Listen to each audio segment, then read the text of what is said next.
there's another 14 teams, I reckon. Quick look inside the peloton. Okay, B&B Hotels. That's their Bianchi Oltre racing cycle, the RC. Beautiful. The day's not so beautiful, Brian. Rain, it might add a little factor into today. No massive over-focused descents, but the way this is being ridden, we might get over our first climb and have a power descent. But on roads like this, that's not nice. No, they will get a little bit slippy, but unfortunately for Kasper Asgreen, he's not going to get in the breakaway at any point soon. He's been brought back, and it's the same riders that are on the attack here, and a few of the sprinters being distanced at the back of the peloton. Now, the big concern for me was Arnaud Delay. He was the first to go out the back at the bottom of this climb. They sent a rider back, and this is worrying because it's a long way to go to the finish, and they're not going to ease up quickly. They're not. Grignard goes back for him.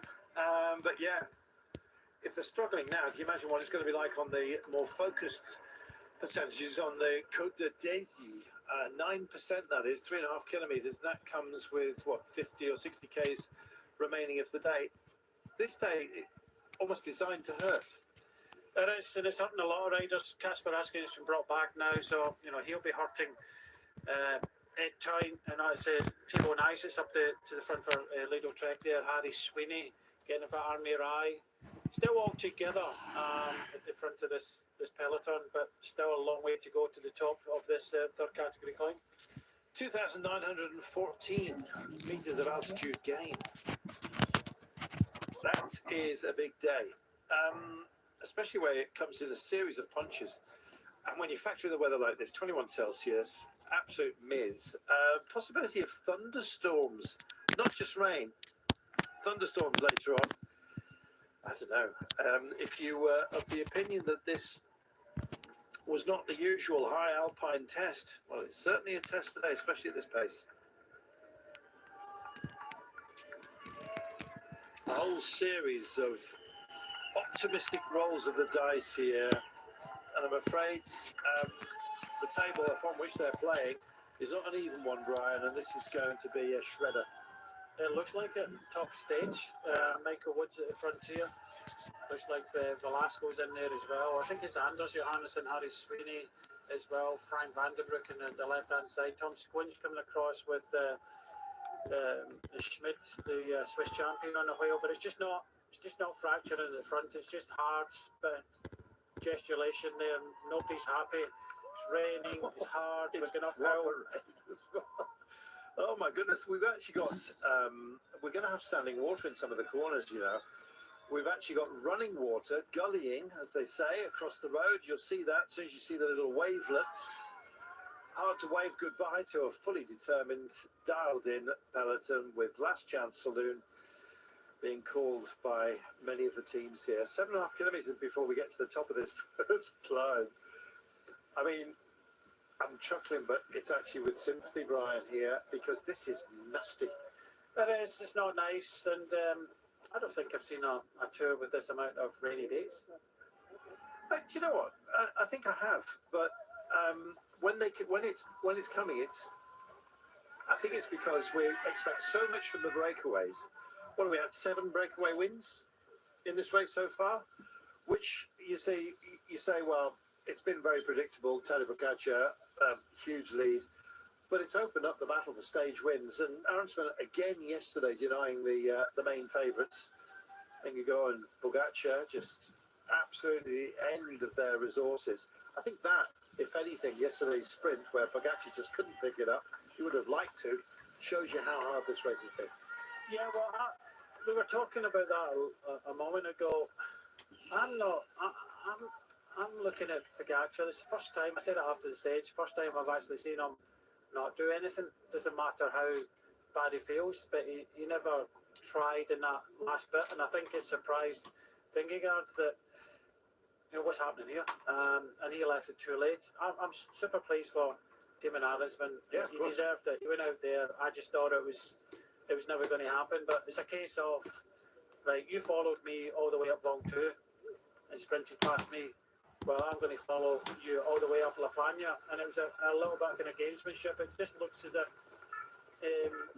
Pogačar just lost a little bit of interest. But at the end of the day, Team and Anderson got the second stage win, and it's been a while since somebody's come into the Tour de France and got 2 stage wins. Especially a Dutchman.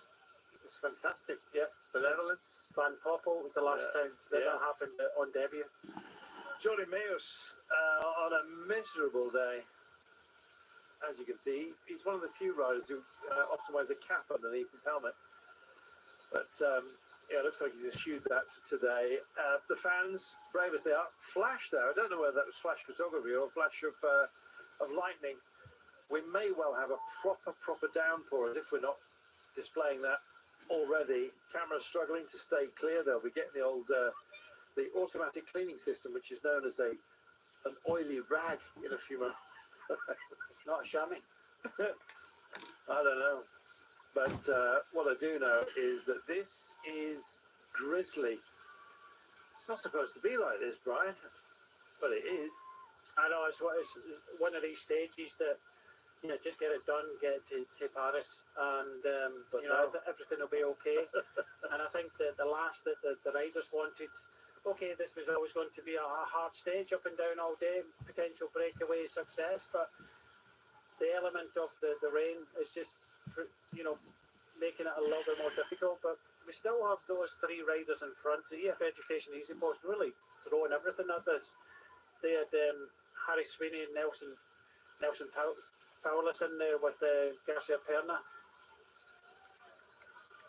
Do you know what? There's been so many rolls of the dice here today, I'm afraid. Nobody knows how this is going to pan out. There's too many wanting to go all in. I'll stop these analogies. To make it, a safe stage today, but this is worrying for Delis now. All the vehicles now passing. He's got one teammate with him. He's got nothing left in the legs. Sean, we might indeed start issuing some blows later on. Do you know who was in the development team a few years ago? Go on. A certain Oscar Onley. There you go. Well, never spotted him. That was a miss. How can you not spot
as well just make a noise, and he does so. Here's the beaten barriers, and we could get finally a bit of a snapping of the elastic when we come down on this descent, because there'll be some who are brave enough or mad enough to have a go on this one. Let's see.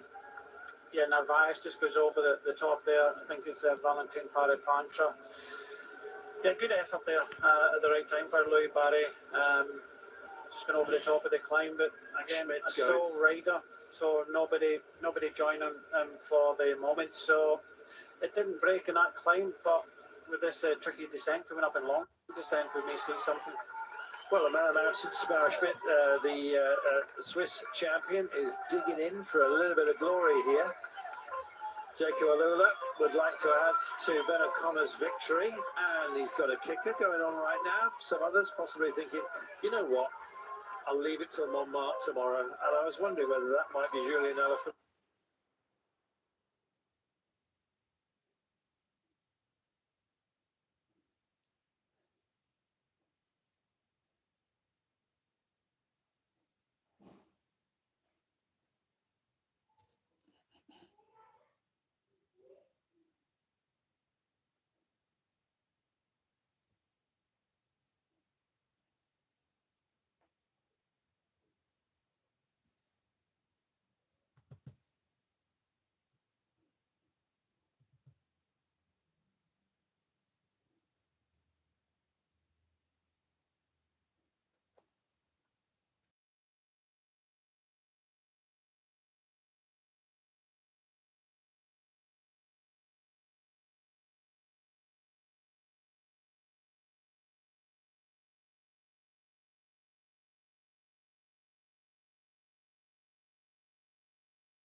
I must admit, it's rock and roll.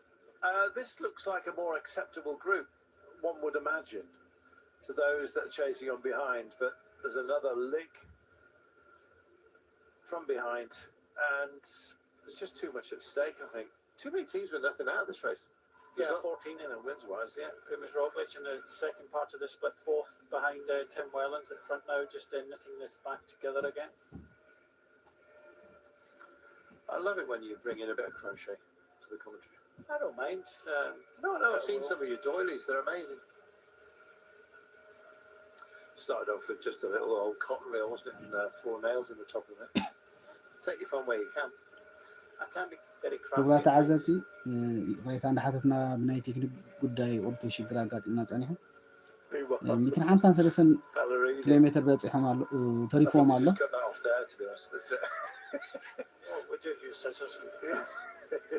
But he came close, and he was kicking himself in that stage that Abra Hansen and Schmidt sprinted it out. He was in that. He was up there, wasn't he? Breakaway. Yeah, might have happened for him. Did not quite get there. 10th that day. tell you what, he's not hanging around. And the camera bike says this is too fast for us. Yeah, you go.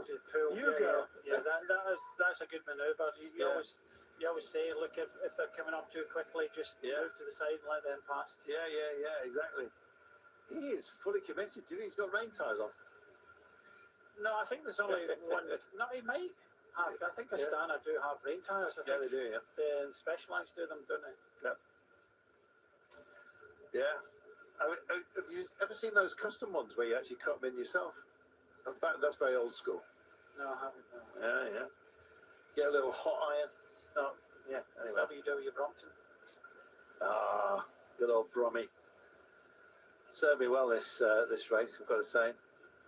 No King of the Mountains points, but I've had the park run behind me. Till he caught me, of course. I was out the back. 152 Ks of this day. We've got some away days coming up, haven't we? You and me? Yep. We're off to Prague. Aye. Czech tour. I was in communication because last year Pavel Bittner was there. I had a wee bit of communication with him. The plane above the city itself. Beautiful. I was filming Doom there back in the day. He did the set design of the space age helicopter. There we are. The Rock was in it. Dwayne was there. Anyway, I picked up this beautiful glass, and 2 days ago my wife smashed it by accident, obviously. And for those who cope with this, Brian, these kind of scenarios, it's actually a benefit.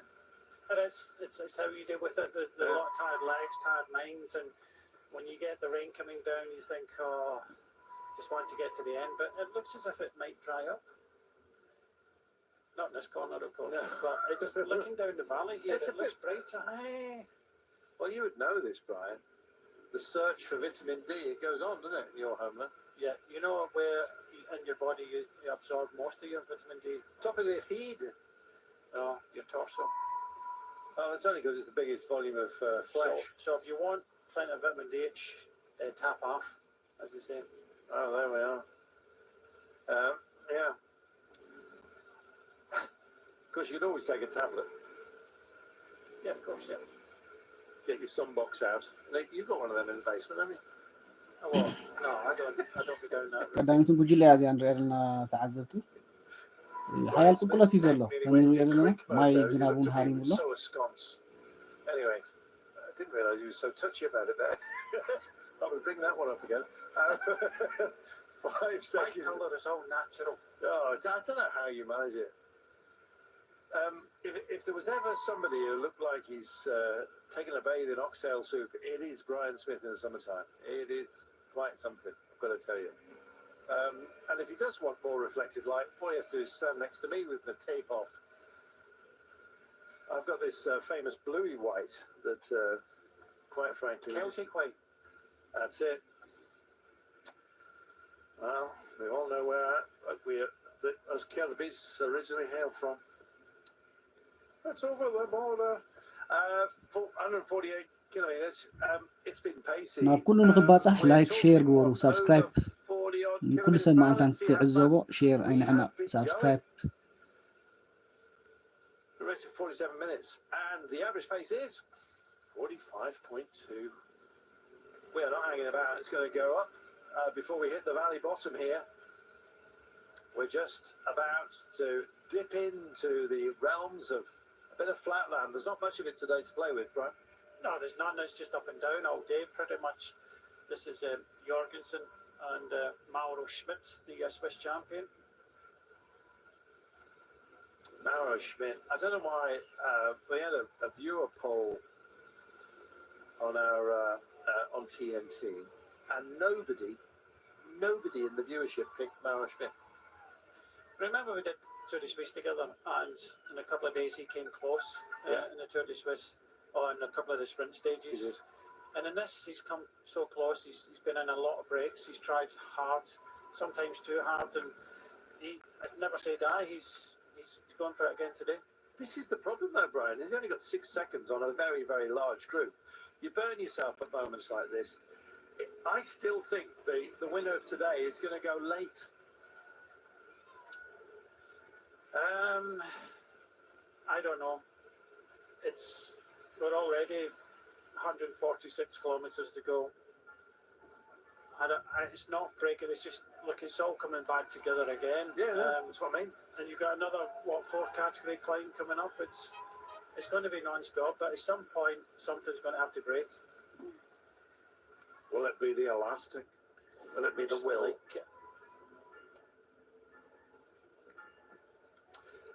This is the Cathédrale Saint-Pierre, Saint-Paul et Saint-André. They thought, what should we call it? These are the three guys. And they went, you know what? Just have a long title. The T-shirt's terrible. They couldn't choose. And why should you? Strangely, they got 4 spires, which to me suggests there was a 4th name there that got thrown out straight away. We don't know. 4 seconds. Only before this is regathered. Every time you go, you can't go again. You're going to have to just bide your time before. There's been a split though. But how many are in the front group? And it includes all the favourites. Is Tadej Pogačar going to have a go today? No. He just wants to get to Paris. There's riders everywhere here. It looks like Abis not. This is the peloton is shredded on that descent. What it never did on the uphill part, but in the downhill, it's caused a bit of a reaction, hasn't it? There's groups everywhere, riders everywhere. A couple of days ago, Sean Kelly was on air, and we had a beautiful, picturesque view in the middle of Bar. And he goes, the question was, Sean, would you like to live here? And he went, no. It's too lonely in the winter. And I've got to say, you've got to look for little citadels, quite frankly. If you're thinking, well, this is too far inland. But yeah, you've got something to do in the wintertime. I got exactly what he meant, having owned a place in France, out in the middle of the boondocks. And yeah, make sure you keep people around you. He lives in Galway in Ireland, but he's very rarely home. Oh, he has a wonderfully busy nomadic life, so there's always people around Sean Kelly. He does occasionally buy a drink. I know, I was shocked. What was it we went out to Richmond a couple of years ago? Yeah. And he said, I'll get it, Smithy. I nearly fell off my chair. Lovely man. 144.3 kilometres until we get home. Well, it's going to feel like a long road because this is worse than Drich. Yeah, and here's me thinking it's going to clear up a little bit. Well, it hasn't. This is a sizable group, some good riders in here. Very much splitting the descents. Time to dig. This is the Einkorn. What are you going to strike here? 2 from Israel Permitek. Michael Woods has he ridden a cagey one here today? Yeah, I think Michael Woods is definitely one of them. I think Jack Stewart has been busy as well. Is down towards the back for Cofidis. He's been very quiet. Last year he was super. Yeah. Maybe he was tired. Yeah, tired. Adam Buru.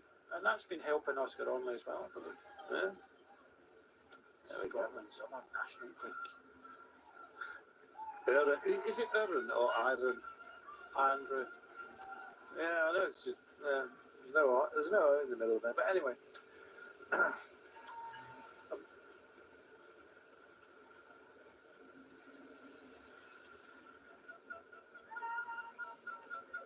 dig, but quite frankly, all you're going to strike is water here, it seems. And you know what?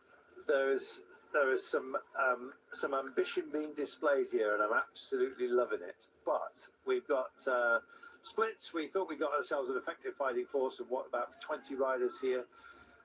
Just getting back onto Ballerini, but inexorably, you've got the yellow jersey playing the game here.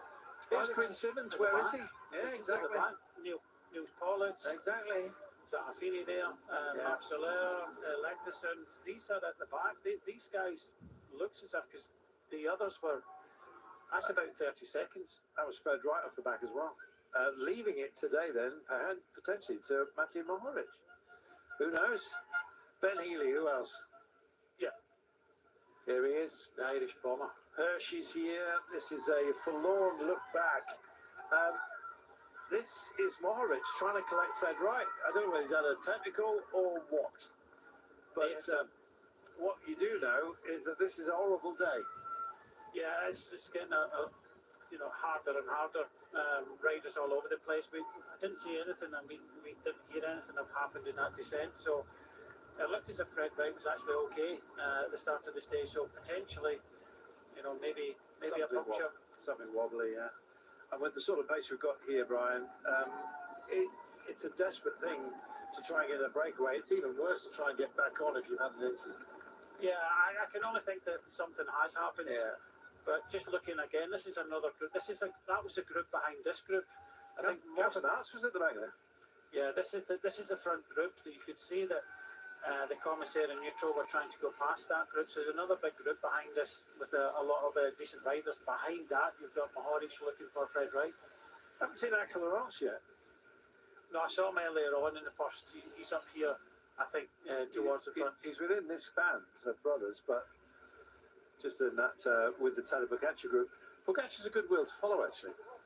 Puncture here. Yeah. He's there in that group. I'm just trying to see if there's any of the GC guys I've missed out. I can see that the King of Mountains, Jersey, and Vingegaard is there, Pogačar's there. Trentin's here. He's your man, isn't he? I'm just trying to see. Yeah, Lipovitz is there. Oscar Onley.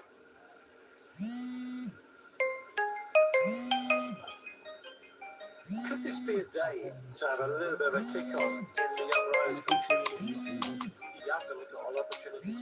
Yeah. It's definitely hard enough for something to happen, but obviously the big mountains are done and dusted, but in one of a stage like today, of course, in other days where we have kind of cross winds, it can kind of split up, but I'm pretty sure that Lipovitz and Onley will be, this will be kind of bread and butter stuff for them.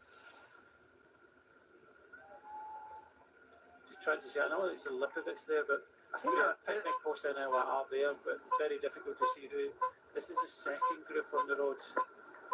Just having a look, see if we can find a certain Mr. Alaphilippe. Haven't seen hide the hair of him for a little while. This is Mathieu Trentin, who I was telling you about a few moments ago. There he is, number 117 as part of this gang. This is the second group. Loving seeing Oscar Onley. Oh, hang on. Who's the rider there? Yeah, that's Oscar Onley. Yeah, that's what I'm saying.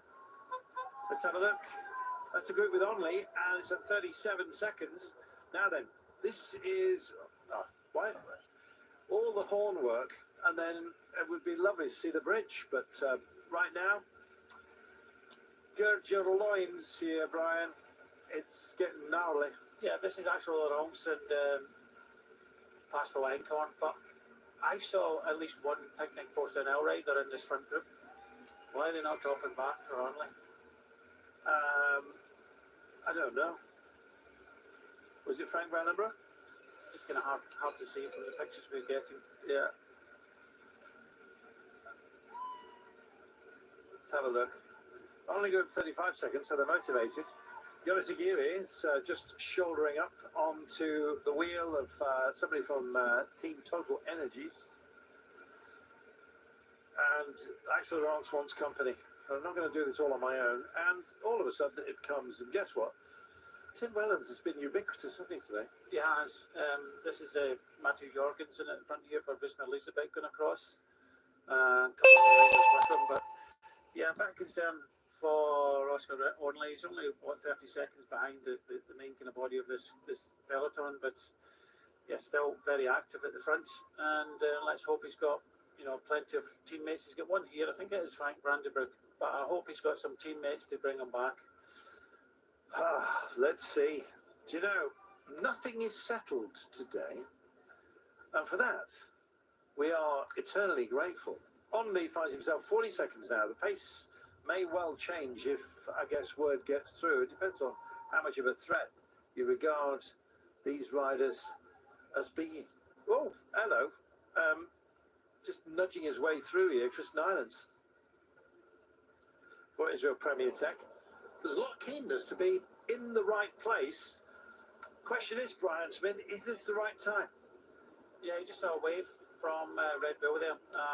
They're aware of the situation. This is Bruno Armorai trying to bring this all back together. I think the front of the race is split in two groups as well.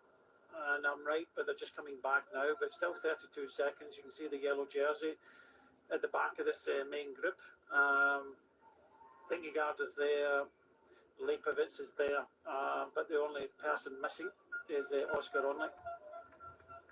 You can see that he's got a teammate there in the dark blue and orange, but not going back to help out.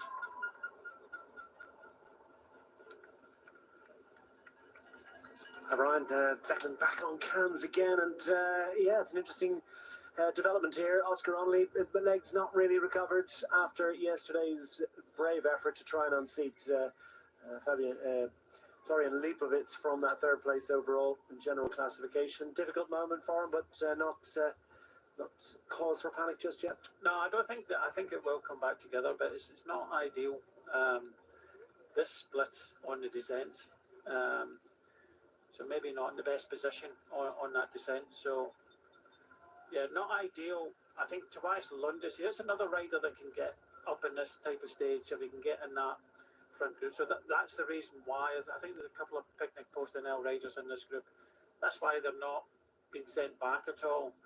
I think it's a case of, try for the stage, and Onley will come across at some point. Meanwhile, no mercy from the UAE Team Emirates squad, with Tim Wellens launching the latest salvo, his continued aggression on the stage to try and force something a little bit special and further thin out that lead group. It's select group on this climb, coming towards the top now. Well, I haven't heard much about Arnaud Delis of late. I wonder, is he still a minute and a half back from the... He's over 7 minutes down.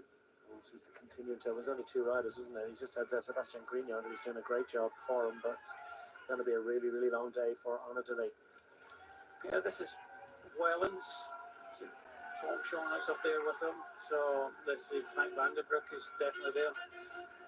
So yeah, small group of 5. The good thing about when Tim Wellens attacks, he really does give it some. He doesn't kind of hold back. It's a lesson, isn't it? If you're going to commit. Yeah. Go absolutely flat chat. Yeah. Second climb of 4 today has been breached, and it's a bit of a ride now to the next pair of climbs. A lot of climbing during the day. 2,900 meters in total of elevation for the riders to contend with, over the 184.2 kilometers of racing, and a long ride now to the intermediate sprint on the stage, which, as things currently stand, potentially Tadej Pogacar could take the 20 points. It would certainly be interesting, isn't it? Wouldn't it, if he were to actually sort of roll up and take it? Well, we'll see what the composition of the group is at that point. Yeah, he's quite easily. Could be easy points for him, but I don't think he's that interested. From what I've seen in the race so far, that he's given up the opportunity to take any kind of points in that competition. He is, of course, now mathematically certain to win the King of the Mountains competition. He just needs to ride to Paris tomorrow and collect that on the podium, presumably with a yellow jersey as well. Then he has slip and all that, but as things currently stand, he's got that one in the bag. So obviously Felix Gall is in this group. That's the only reason I can think that Decathlon are coming to the rescue, helping Oscar Onley sitting in 5th place there. Felix Gall aiming to become the first Austrian to finish in the top 5 of Tour de France. Indeed, only one other Austrian had ever sat in the top 5 of general classification for any time. So potentially a remarkable achievement, up from 6th place after yesterday's stage, continuing to go north on the Tour de France. That's playing out nicely for him. Felix Gall 8th overall a couple of years ago, stage win along the way on that occasion.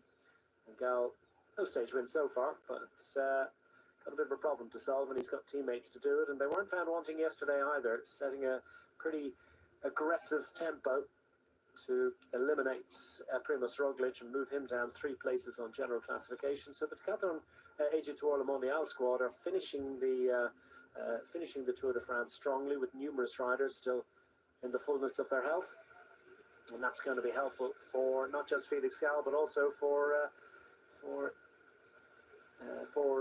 Oscar Romley, as we get a look. And well, the Decathlon AG Tour on the attack out of the group up front.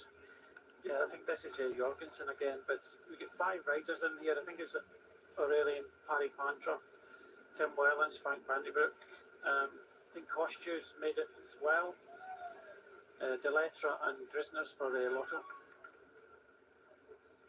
Matteo Jorgensen trying to get across. So a long, long way to go in this one. It's set to rage.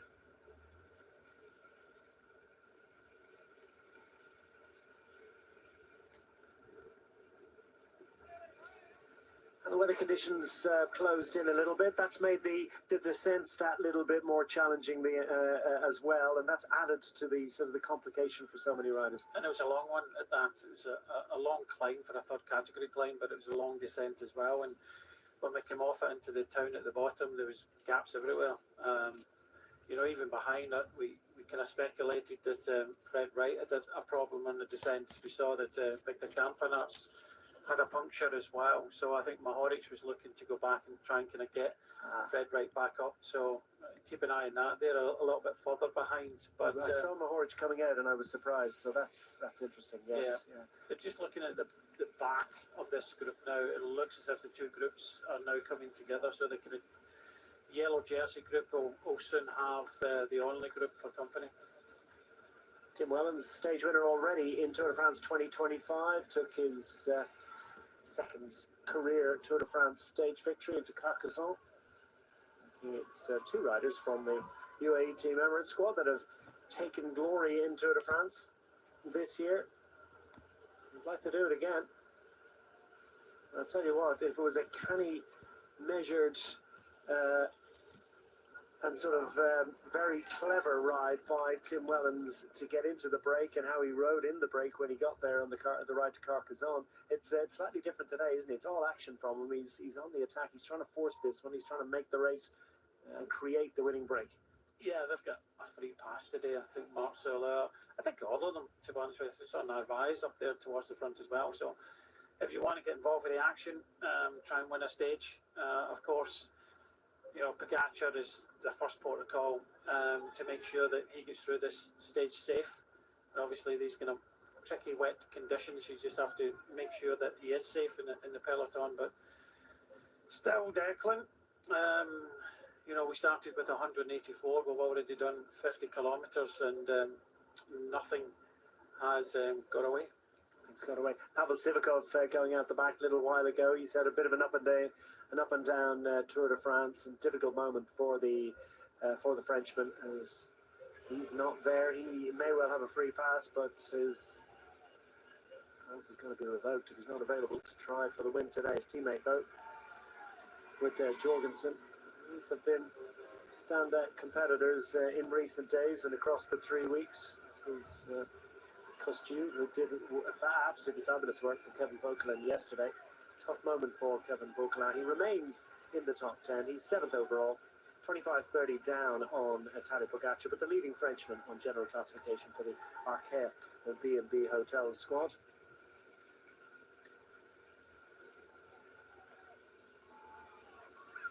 And it's climbers and classic specialists that are gravitating towards the front in these early stages.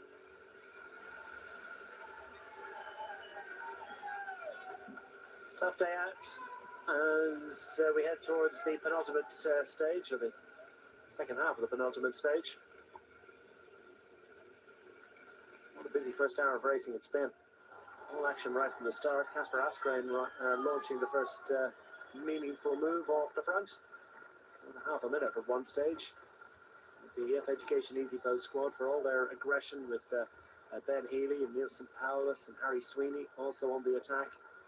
Not yet been able to put a pink jersey off the front for any significant amount of time. And now that group of 3 starting to open up a little bit of daylight. Bernards is back on after his difficulties, and he's got Jorgensen, his teammate, at front. Jorgensen may have targeted this one a little bit. He had እዚኣ ከም ንሪኦም ዘለና ከም ቀዳማይ ግሩፕ ዘለዉ በዓል ቲም ዋላንስ ናይ ዩኤዲ ከምኡ ድማ ጆንጊልሰን ናይ ቢዝማር ክለብ እዩ twice a winner of Paris-Nice over the last couple of seasons, and a rider who will certainly relish 133 ኪሎ ሜትር ተሪፎም ኣሎ ሓያል ዝናብ እዩ ዝዘንብ ዘሎ ከም ንሪኦ ዘለና ነዚ ተፃዊሮ እዩ ዝጓዓዝ ዘሎ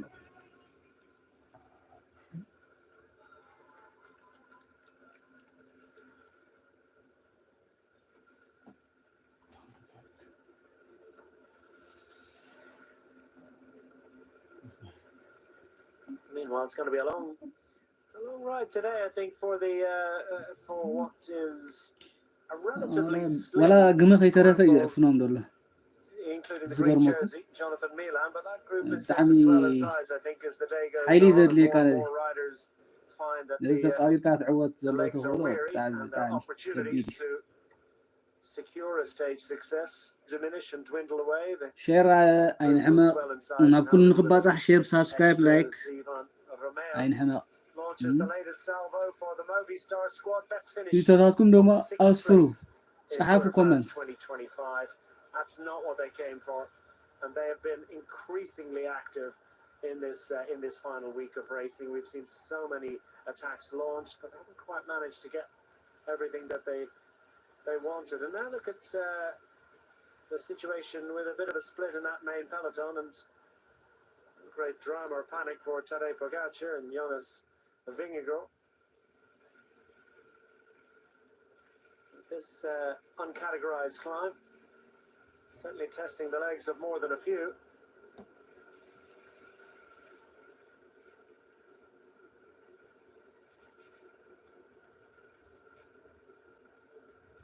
So, what thoughts from the peloton?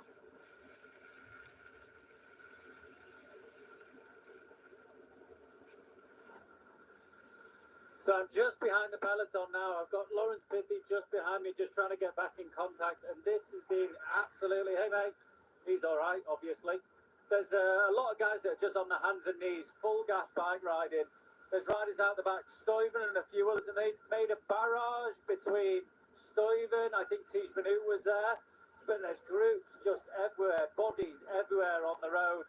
I can see still in the front all the attacks that are happening. Tadej's quite far towards the back. And that suggests to me he's just happy for this race to keep going. He's got Niels Pollitt behind, he's got Sivakov behind, he's also got one other rider, Mark Soler behind, Adam Yates behind. So he hasn't got that many teammates in front of him to control this or look after him. So he'll be relying on the group just going, because he does not have that much support there. I'll keep an eye on what's happening and riders coming back. Back to you guys. Yeah, bodies everywhere. There are groups all over the road here. It's hard to try and put it all together at the moment as Tim Wellens, Jorgensen and Kostu continue to tap out a solid rhythm. The Ivan Romeo chasers potentially going to be joined by a group including, well, this one has, is that Frank van den Broek in there as well, Aero helmets, and plenty of teams represented in here, plenty of teams super invested. And as you mentioned, Brian, it's not just the UAE riders supporting Tadej Pogacar that are being given a little bit of a free pass to explore their own opportunities, but plenty of the other teams as well, with Oscar Onley momentarily struggling a little bit on that descent, but he's got teammates still willing to fire off the front as well. But the thing you have to take into consideration here, there's no real panic for the yellow jersey on the right-hand side. He might only have a couple of riders of his team here, but if they were that worried about it, then they would stop Wellens from trying to attack here. So no panic whatsoever. They know that once this race, the breakaway eventually goes, that the pace will go off, and it's getting to the point where it's, I said earlier on with Carlton, it's getting to the point where something will have to give, something will have to break. And I think it's getting close to that point. And as soon as that happens, the peloton behind goes slow, and then we could get, the second group coming back. But if you were worried about not having the teammates in this group, then Wellens wouldn't be doing what he's doing. Yeah, we got another about 3k of this falls flat, sort of 2-3% stuff. It's grindy and it's difficult, and the weather conditions certainly aren't making it easier. And it's great to see so many spectators still standing by the side of the road, brollies in hand. ዳርጋ ዓባይ ጉጅለ ትውሕጥ ኣላ ዳ ተቐዳሚትን ጉጅለ ናይ 10 ሰከንድ እዩ እንተሪፎም ዘሎ ዳርጋ ፀጊዖም Great racing roads, so many riders are pulled into it. The lack of the really steep gradients means it's not just for the mountain goats. They'll get over these hills relatively easy and comfortably, most of them at any rate, and they're peppered throughout this group, but it pulls more and more riders in who can handle the gradients of up to sort of 3 and 4 and 5% with greater ease and facility.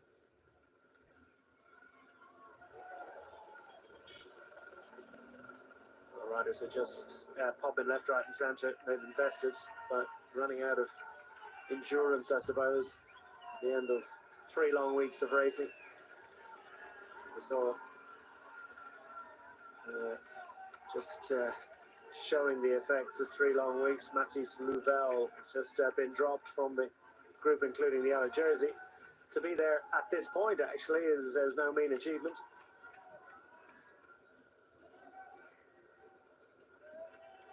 Something has to give.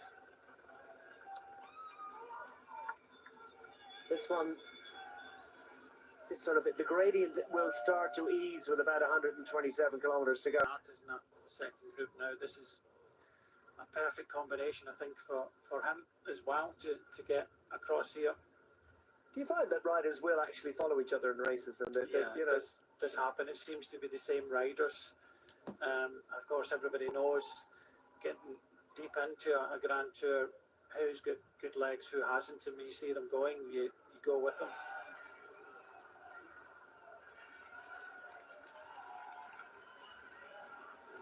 Interesting that we got Jagat in this second group here, 11th overall. Well, what's his scenario? He's got 4:08 to make it into the top 10 and replace Ben O'Connor in that top 10. I mean, it makes a big difference. 11th to 10th is quite the difference, in terms of perception. Yes, of course. On that first page. Of course, and he's 38 minutes. That's the reason why Schmidt was riding. So Schmidt wants to try and solve that problem for the Jaco Alula squad. Ben O'Connor presumably safely nestled in the rump of that big-ish group that we're calling the peloton at the moment, though I think it's fair to say, and we've heard it already, that there are groups all over the road at the moment. This one has yet to settle down. Superbly entertaining for all that. Tell you what, if you're watching on our digital platforms and you're trying to put this one all together, there's nothing better than the multi-screen platform that is available. You can pick up it's an option on those digital platforms on HBO Max, Discovery Plus. Try to get a sense and make it all make sense. Get a sense of how challenging it is in all of those groups. Even if they have put almost half a minute into that peloton behind, they've yet to ease up. Looked like that was Axel Laurence, Garcia Perna and Abrahamsen now.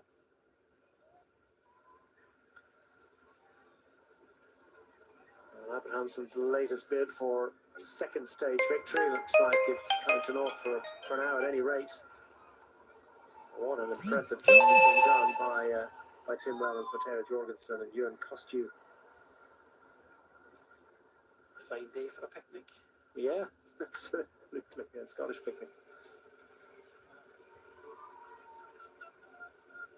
Axel Laurence looking for a second stage victory for the home nation in Tour de France 25, and a third win potentially for the Ineos Grenadiers. That's what the aim is at any rate. 2 stage wins for Tymon Arensman. Could barely believe it yesterday. He was shaking his head. He went on the attack on the final climb. He was caught with relative ease, it appeared, by Tadej Pogacar and Jonas Vingegaard, and then pushed behind. He shook his head as if to say, I can't go with that.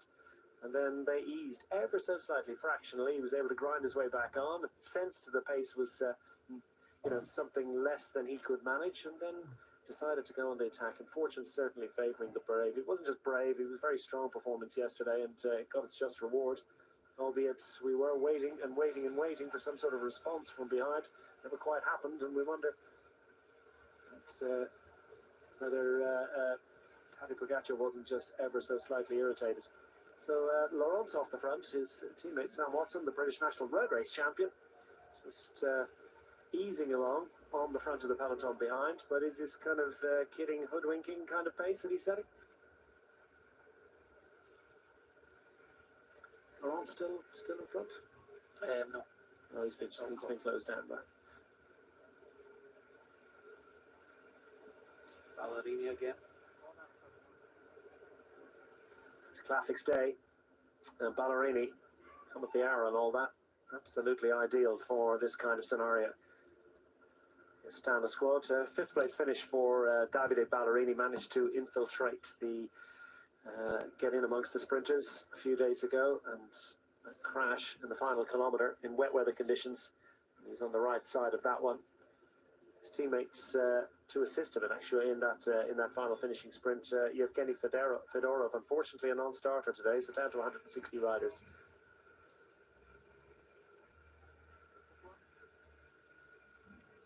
Van Aert rolls to the front as well. He's got Jorgensen up front, so maybe not fully invested in setting a hot tempo here. Ballerini not making any distance, but might just get the encouragement and the blessing of the rest to roll off the front here. No. I think Van Aert would rather be there. That's why he was looking there, but he doesn't want to tow the group or anybody else. He wants to be there. I think there's a few people in here realise that there's potential for this group now. Especially the composition of it, especially the pedigree of the riders that are involved. Just three out front. It's a small break, and the chasers, that chase group behind is decent size. Yeah, there's 10 in there. You're talking about Gigat, Gregoire, Swinney, Velasco, Vanderbroek, Einkorn, Groves, Trentin, Romeo, and Stewart. Yeah, some good classics, man. Plenty of teams involved as well, so that will quell the enthusiasm of so many riders. Sun's coming out. What's his hat from? All right. Yeah, that will go down well. Won't let that continue. So not quite there, because the gap back to the main peloton is still a relatively narrow one. It's less than 20 seconds advantage for this group. Gigat's on the hunt for something a little bit special. Velasco here, great start of the season for him. A string of strong results in there for the Soudal Quick Step squad. Romeo on the front. Movistar, Spanish national road race champion. Harry Sweeney is the official representative of EF Education Easy Post in this particular break. Down the back, Jake Stewart has a fast finish on him. Should it be required, and he'd very much like to showcase that one at the end of today. Matteo Trentin's pretty fast finisher as well, former European road race champion on the front of the match. The peloton. Frank, maybe you can have a word with Gigat and tell him he's not welcome. He's not going to listen. That's the problem. But I don't think it's Gigat is not the problem here. He's 30 odd minutes down. It's the reason he's here is one team would be worried about it, and that's one team is Jaco Alula. But I don't think that's the major problem. I think Gigat is not going to drop back.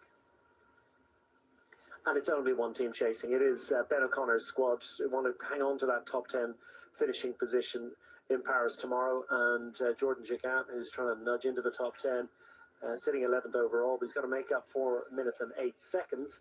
So Jaco continuing to chase behind. But really, there are so many other teams and riders that just want to be in that break. Is that the real? Yeah, that's the thing that keeps it going now. So yeah, I don't think it's a kind of major concern for the moment anyway. And we've said this quite a few times that you know the riders that are close to you in the general classification. You know that you kind of have to kind of follow and make sure that nothing untowards is happening. Still, the Swiss champion up towards the front for Jaco Alula keeps us rolling along, but I think it's just more a case of there's some teams here that want to get involved, want to get in here. You know, that was an effort there from Lotto, but you can see that the Swiss champion just keeps it rolling along. I don't think they've got the firepower or the manpower to kind of put a full chase on.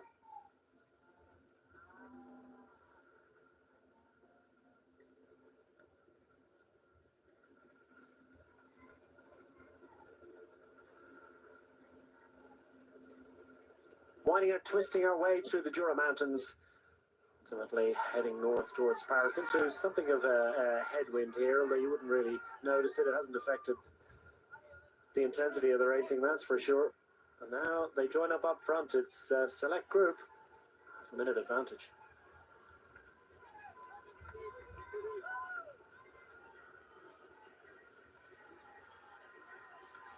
So here is the composition of your lead group at front. What do we got? 10 riders, a little bit more than that. It's a decent size, 15. Keep counting them. And Tim Whelan's gone into Punch-in Tickets Mountain. Trying to box clever a little bit. Have a look at this group, see what he thinks of it. Frank van den Broek here as well has been given the imprimatur from the Picnic Post NL squad to investigate his potential. Caden Groves, of course, the fastest sprinter in this group by some considerable margin. Still plenty of climbing to go. At the Category 2 ascent of the Côte de Tézy, it's 3.6 kilometres and almost 9%. That's going to be a challenging one. And the Côte de Longeville is the final one. Here comes Ben, the Education Easy Post Irish stage winner. This is British champion Sam Watson, but I was just looking at that group. I think only Ben O'Connor and Mauro Schmidt are there. I can't see many purple jerseys,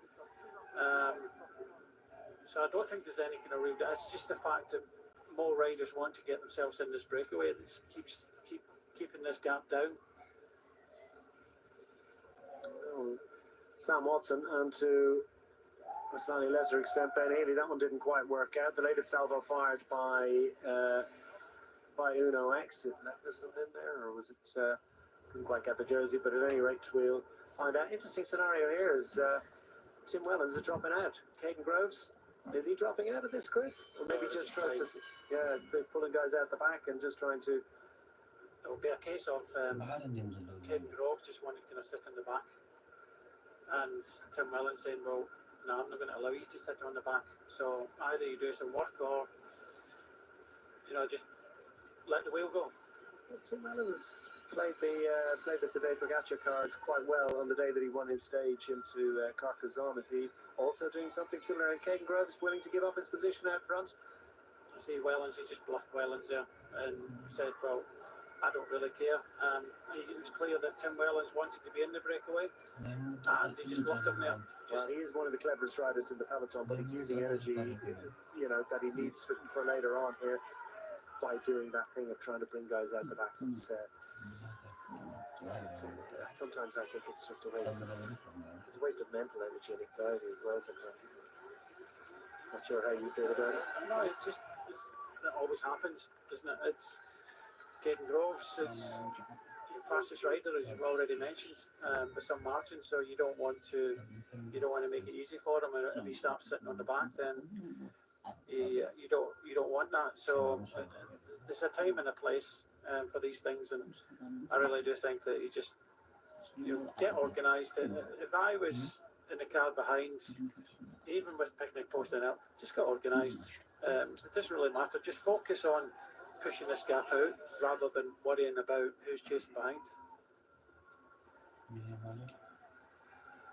They need to put their head down. The advantage still a relatively slim one. The issue very much in balance, but we've got a pretty nice group out front of some talented bike riders, all of whom believe that they can produce today.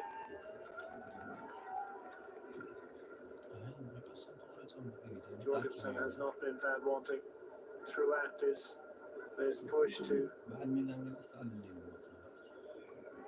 take this 20th and penultimate stage of Tour de France. I think the good thing about Gigat being here is he'll write. That's the good thing.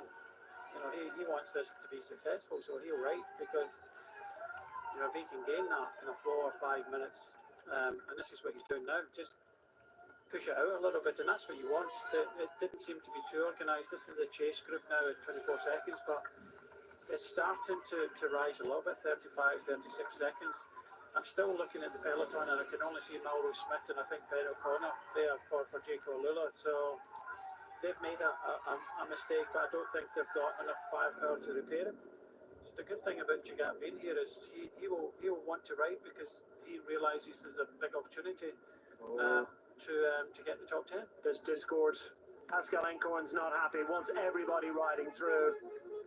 And the Dutchman is certainly getting no lack of intensity and willingness from Jordan Gigat. Matteo Jorgensen fully invested as well. Caden Groves has been encouraged to ride through, and he's doing that willingly. His mentor in the break, if you want to call it that, Tim Wellens, following him through.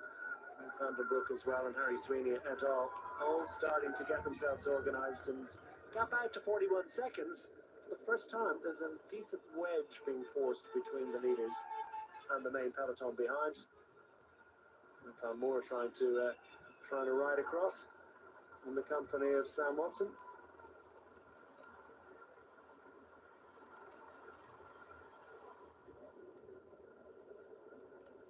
Well, Michael Woods back in the main peloton, hasn't been able to make it into the right move so far.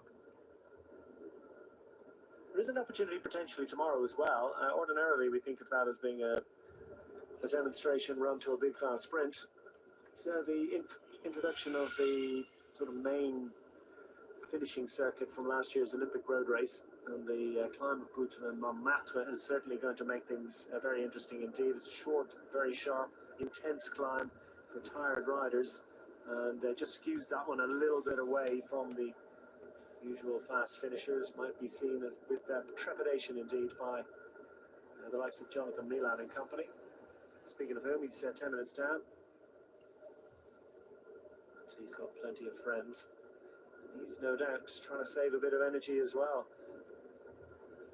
Thinking of an opportunity maybe to survive those climbs tomorrow. Today, though, looks likely to be for the breakaway. And will it be this breakaway? Up to 44, 45 seconds. Gone the right direction as the elastic snapped. Yeah, well, it's getting close to that stage. It'd be good to see the front of the main peloton behind, because I don't think that Jake O'Lula have got the firepower to bring this back. And it's just a case of tired legs. They're in front. Nobody wants to really kind of push this one on, and they just need someone to get a bit of organisation. And I'm pretty sure that this could be the break of the day. 13 riders up front at the moment. Will we have another couple given an opportunity to join up? Well, 1K to the sprint. Is there anyone in here that actually minds about the intermediate sprint, or is it all about trying to get a rotation and a proper chain gang of intensity? Van der Broek back at towards the rear of the field.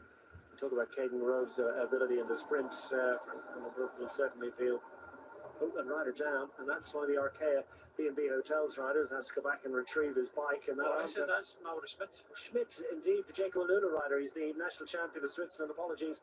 And Mauro Schmidt, just back wheel let go, then the front wheel. So there's those roads still made slick and treacherous. The rains which have after my day, what else? Mine's good. Things just altogether more anxious and nervous for these riders who are weary at the end of 3 hard weeks of racing. Okay,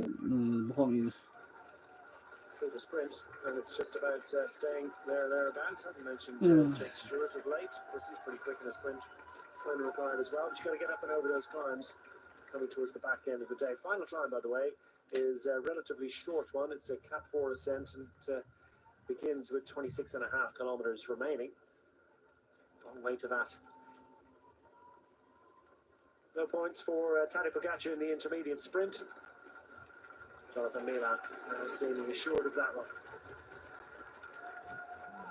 And the pursuers still within half a minute. The peloton's deficit is starting to rise. The crash for Mara Schmidt certainly hasn't helped Ben O'Connor's causes in trying to hang on to his top 10 position on general classification.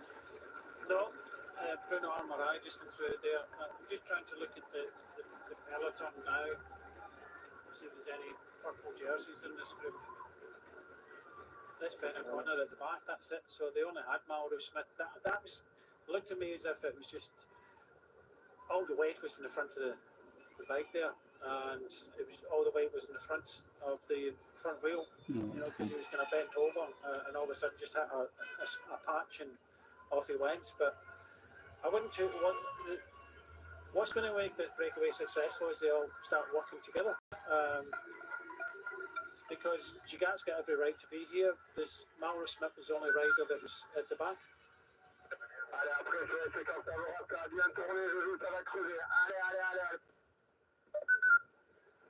It's good to have him here because he'll be super motivated now. He'll be one of the riders that will do a little bit more than the rest. I don't think Mauro Smith was going to bring it back on his own, and now that he's crashed, unfortunately for Chico Lula, they don't have the manpower in this group. And if that pace and intensity goes out of that yellow jersey group, well, what's next to happen? We're going to see maybe a few counterattacks from those teams not represented up front. Most notably, the Uno X squad hopping mad and desperate to try and fix something. Ben Healy as well, maybe trying to latch on to a counter going across. We're going to see a series of attacks and stalls, generally speaking. Well, that is the breakaway of the day, established itself. So unless you get a counter attack going now, then you're not going to be in with a chance of winning the stage. So we know that 14 teams haven't won a stage yet. So this is a huge opportunity for them. So they were the riders that were trying to go there, but unfortunately, this looks as if it is the break of the day. I think Van Moore and Sam Watson, well, I think they've left it a little bit too late as well to try and come across in this one. But it really depends on these guys at the front getting their act together. You know, Peloton not quite giving up on this one just yet, but it's more downhill than up for the next, well, all the way to 66 to go. So, I mean, it's a long, long period of where you've got the odd tiny little ramp, but for the most part, it's pretty much downhill all the way, and they're still not quite totally in accord. Is that... There's a bit of a smile there. Is that an ironic smile or a real one? Dry roads. Simona Velasco's up front at the moment, trying to extract something for the Astana squad from this year's Tour de France. Fifth is the best place finish that they've managed to achieve. Davide Ballerini, most recently a couple of days ago. In the sprint, Ballerini's been pretty active so far today, but almost surprisingly, actually not in this front group right now. But his teammate, Simona Velasco, all present and correct. Sweeney's there as well for the EF Education Easy Post squad. Moving easily through the bends on this technical descent. Jordan Gigat getting fired up from the team car, the Total Energy rider, hunkering low. I'm trying to keep this pace on to increase the advantage over the main peloton and containing Ben O'Connor to over a minute. At which point they're hoping that they can disappear up the road. Remember, he needs to make up 4 minutes and 8 seconds to overtake Ben O'Connor and at least have the consolation of a stage victory in this year's Tour. So you have that towards the success one way or another. But he's not going to give up that top 10 place without a little bit of a fight. They'll make plans, I think, for those final 2 climbs as an opportunity to launch a counter. Will Ben O'Connor start to do a bit of riding himself in that yellow jersey behind, the yellow jersey group? No, I don't think he will. There's no real reason. It's just eye off the ball a little bit in the group. You know what riders are round about you, and if they go, you kind of have to kind of go with them. It's literally only 1 or 2 riders whose numbers he would have to have. Yeah, they should know that is the situation. These this rider or that rider are within 4 minutes, just make sure that they don't. It's just housekeeping, and but you can tell the rider. It's like you can drag a horse to water. You can't force them to drink. So you can tell them this information. I'm pretty sure they have. When you're in the bunch, I mean, describe the scenario. So do you literally stay within 10 or 15 meters of that rider? Yeah, always keep see an eye the on that number? rider, yeah. If you're worried about it when it's kicking off, you keep your eye on that rider for sure. And if you can't see him, you have to assume he's behind you or he's up the road. And if the latter has happened, You ride in the top 20-30. Sit in the top 20-30, and if you see the rider coming up and he's going on the attack, then you do something about it. it sounds basic, doesn't it? But yeah, I suppose in then again, on the descent, if you're out of position, we saw Oscar Onley, distance and things. These things happen in races. That's why you have to keep focused and making sure that you're at the front there. But by the looks of things, Cofidis, they was it a couple of years ago they had a fruitful tour, but before then it was years since they even won a stage. They're trying to get someone up there as well now, and they've missed out. So that's why they've been forced into riding at the front with Aramburu. So that's another reason, another kind of chase behind by Aramburu to try and get something out this stage, because I think that everybody's believing now that this is the break.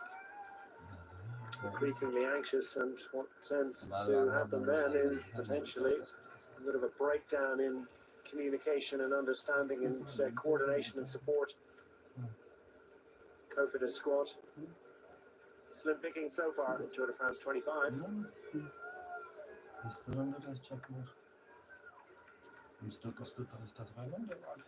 Asphalt not happy. Oh, he's happy with the riders that are in front, but Sam Watson's not going to make it. Yeah. So why is he waving? He's waving a bike away because he's got a rider in front, Sam Watson, but Sam Watson's not going to get in the breakaway. He probably thinks he might still at 37 seconds, though. They haven't made any serious inroads in the last 5 kilometers or more. So it doesn't look likely right now that duo that are very much sort of caught in no man's land at the moment are actually going to be able to make it in. So maybe the Ineos Grenadiers squad need to find a new plan, and a new plan involving the Norwegian Tobias Foss. Yeah, he seems strong enough, but unfortunately, the train is gone now for the day, and I don't think anybody, they're not going to accept any other passengers now. It would need, you kind of Walt Van Aerts, your Ben Healy's, a real, even Tobias Foss, a real kind of strong, 5 or 6 riders to go across that, not 2 riders. So it's it looks as if this group of 13 in front are going to have their shot at this stage today. Is Moto2, the camera bike that is supporting the images that we're getting from this yellow jersey group right now.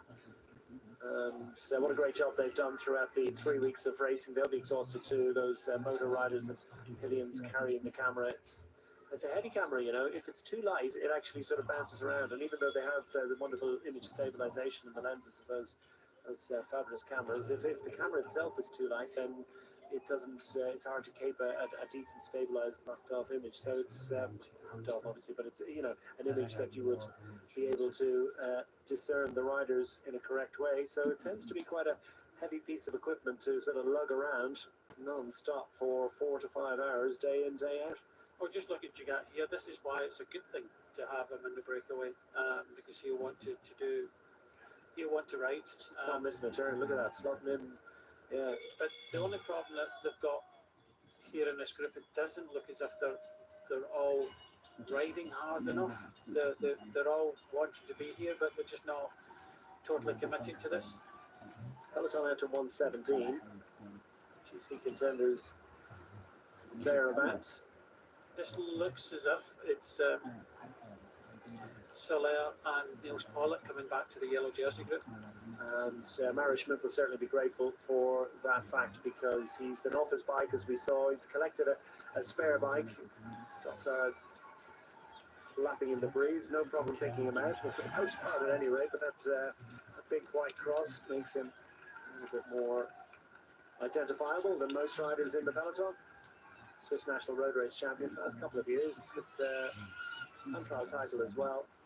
Fabulous period for him in his career. Jaco Alula rider. Enjoyed some success in Australia at the beginning of the season. And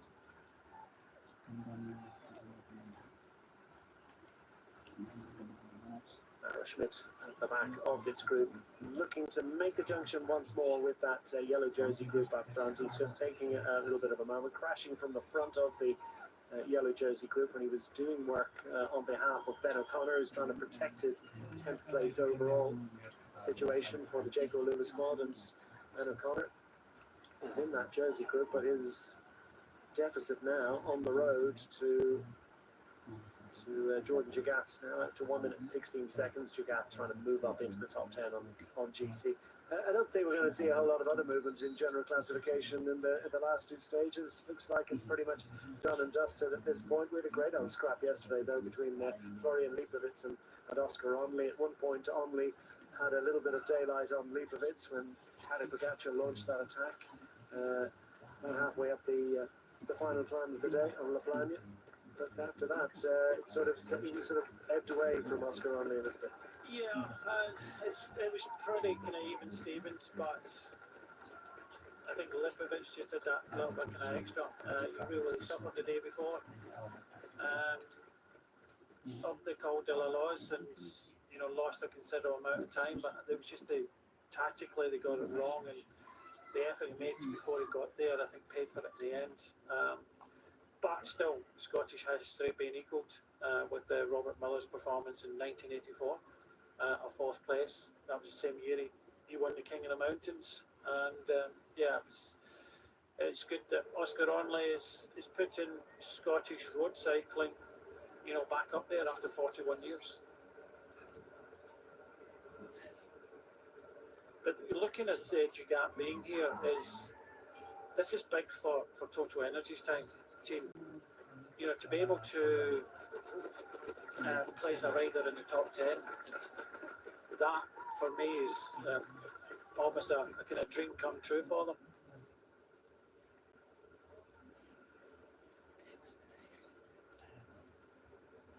They're going to let Jonas Aguirre go? No, they aren't. Narvaez straight onto the wheel. Well, why not let it go? Yeah, exactly why. Just let them go. But no, they just jumped onto the wheel. Is it because it was a free opportunity to to drag the pace back up a little bit? Or?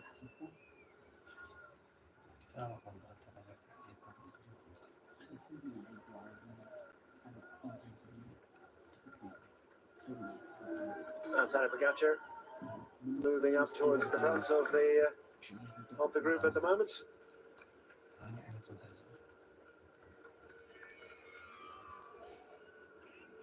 Well, we spoke to Romain Gregoire, Groupama FDG, ahead of today's stage. There might be one for the French Baroudeur. How does he feel about today's opportunities? Romain, comment avez-vous digéré? Romain, how did you recover from these stages in the Alps? Honestly, I'm completely wiped out. Like the rest of the peloton, we're all dead. I'm hoping for a little boost of energy to finish these 2 days on a high note, but it won't be easy. Vous attendiez à être à ce niveau de fatigue? Did you expect to be this exhausted at this point of the tour? It's the first time I'm finishing a Grand Tour as exhausted as today. It's a step up from the tour last year and the Vuelta 2 years ago. It's really not easy to keep going every day, but today I'm at home. I'm very motivated for this last weekend, culminating in a nice finish in Paris. You know these roads? Oh, I don't know much about the start, but the last 60 kilometers are my training roads. I know there will be a lot of people along the road. It's motivating. I want to fight for the win.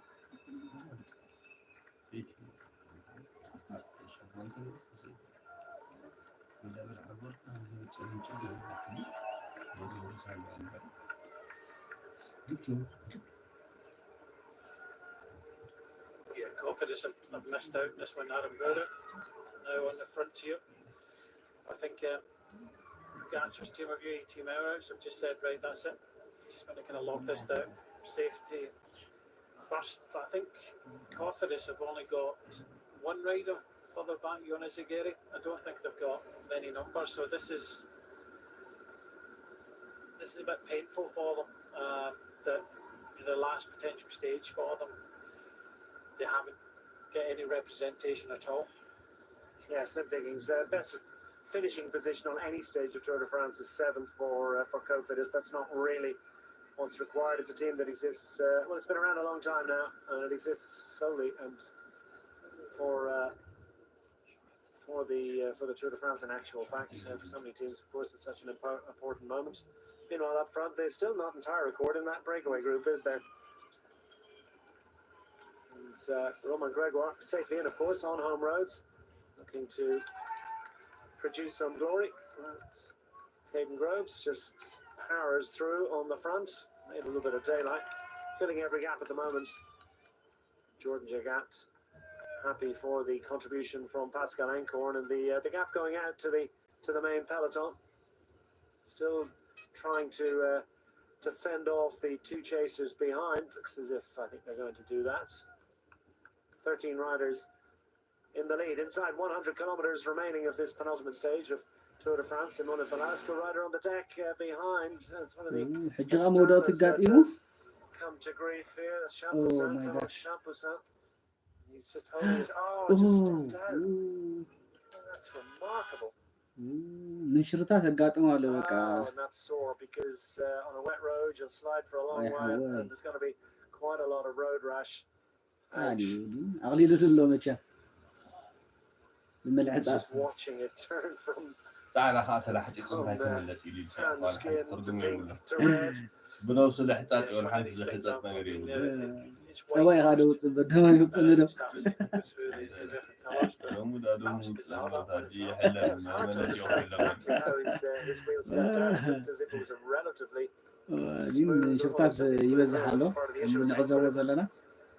Not a super technical. The road didn't look that down.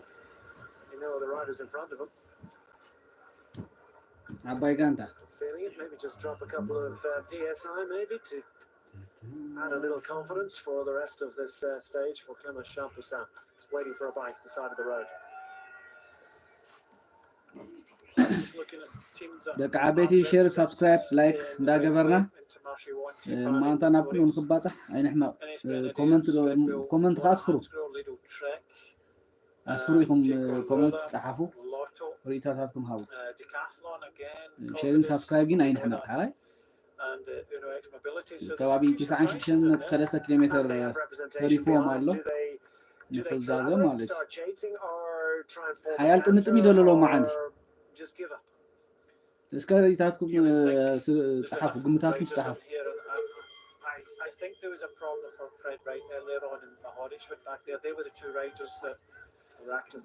That I think were active and were kind of pinpointed as maybe this was a stage for them. But that's a lot of teams and a lot of teams that haven't got anything from this race. So you would think that they would chat. It's only 2 minutes, right?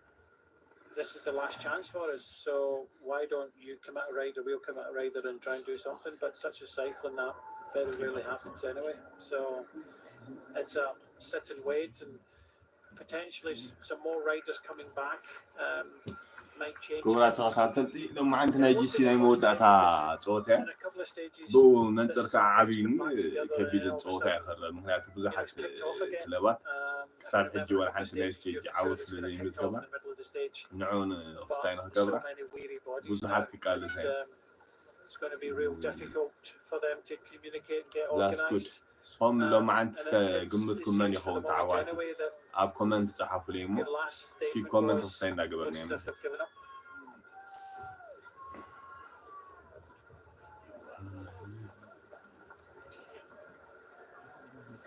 It's been a long, hard, exhausting Tour de France. We heard from Romain Gregoire just a few moments ago. He said this is the toughest Grand Tour, including his previous experience of Tour de France, that he has yet experienced. He's never been this tired. He's in the break up front, though, right now pushing on, and the main peloton looks as if they are taking a moment to consider on in the first couple of hours of racing. It's been all action.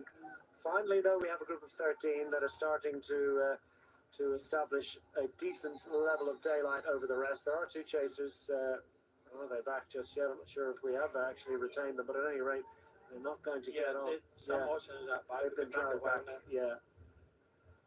And the main peloton now resets and goes again. Well, as pointed out, many teams not involved, and they have representation in this chase group. So is this Uno X on the front trying to? I think it's Mallory Smith again. What's it? There's 5 teams of the teams that have missed out in the breakaway. There's 5 of them without anything at all. And that's Intermarché haven't had any stage win. You've got Bahrain Victorious, you've got Red Bull, you've got Decathlon, and of course Cofidis. So there are definitely 5 teams that, if there's any numbers at all in that main peloton, they should be kind of chatting with each other, because you'd have to think in 2 minutes it's doable. But do they have the rider? If you're not in this front group now, do you have the firepower in that team to get in there? That's the thing. So I mean, the legs might be deciding that a little bit, but is it also? I mean, that you sort of think, well, the teams ought to be able to get together. There should be communication between the directors in the cars, talking about trying to close it down. But maybe there are sort of petty jealousies and other politics that we're not necessarily privy to that prevent the sort of level of cooperation that ought to be there. Yeah, Matteo Trentin seems as if they're going at it hammer and tongue, although he's still got time to smile about it. But we saw Louis Barret try for Intermarché a little bit earlier on today, and then I think we don't have many Bahrain Victorious in the group as well. Decathlon have done a bit of chasing and knit things back together earlier on. Cofidis, well, Anonymous. Yeah, I think Aaron Baru and Dylan Toynes were there. I think Jonas Zagiri. As for Red Bull, well, they've got the white jersey. Yeah, you have to kind of argue with that fact.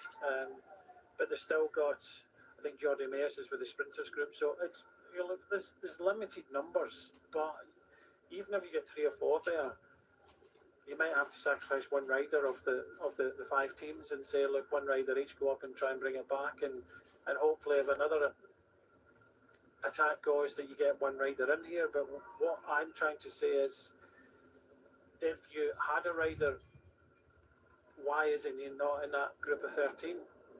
And it suggests that these are some of the strongest riders that in the stage today, apart from some of the GC guys. But these are some of the stronger riders that are left. You can talk tactics all day and all night, but the riders are exhausted as well. Yeah. I mean, mentally, physically, at the end of their tether, and it's just hard to race absolutely flat out every single day for 3 weeks. So if you do bring it back, is one of your riders capable of going with the counter attack going? So it's a lot of ifs and buts. I say 5 teams. It's actually 6 teams because Lotto aren't represented as well.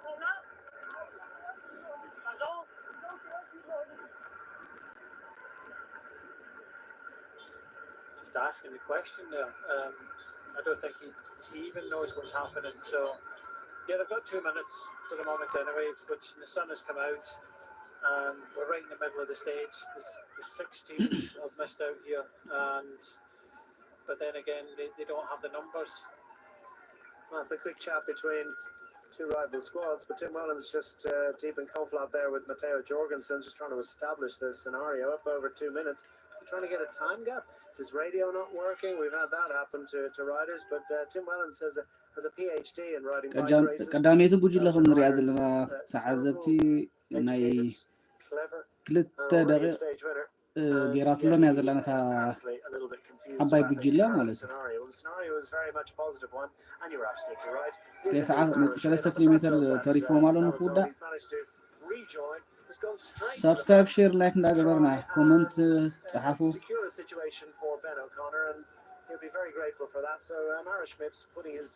ቢንያም ኣብታ ድሕሪት ኣብታ ዳሕረቤትን ጉጅለ እዩ ዘሎ ምክንያቱ እዚ ነቶም ጂሲ ራይደርስ እዩ ዝውስን ማለት እዩ ማዓት ናይ ዓቐበት ገለ ዘለዎ ሰብ ዝኾነ ግዴታ መዕልኛ ኣይኮነን ማለት ዳርጋ ናይ 12 ደቂሲ ድሒሮም እዮም ዘለዉ ዓልቢንዮም ኣብ መንጎቶም ጂስ ራይደርስ እዩ ነይሮም ማዓንቲ በዓል ፖጋቻ ማለት So by keeping the gap down, what we were talking about, they're hoping it's maybe someone might. بسلام كودن بينجين بكومنتكم صحافو سلام معناتن كزازم كم دري زرنا حاجه شتت بزيحي ومستي زناب زوعله commit another rider. So Intermarché, Bahrain, Lotto, Red Bull, Decathlon, Cofidis, all missing out. Jaco Alula as well, so that's why they're trying to come. So 7 teams in total have indeed. 7 teams have missed out in this, and only one of them willing to chase. And this is more for Benacorno.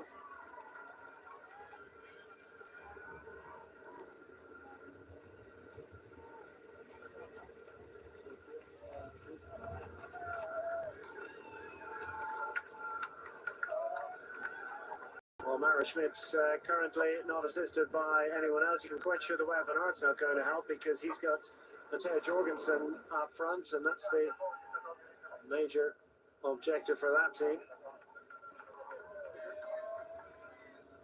But Mara Schmidt will be happy enough to tap out the rhythm. He and others will be wondering exactly where. Teams like Uno X, Intermarché, Lotto squad, Bahrain victorious. And we're in a bit of a stasis moment in this stage. Tim Wellens calling for the team car, calling for ናይቢን ጉዳይ እኳ ኣብታ some assistance.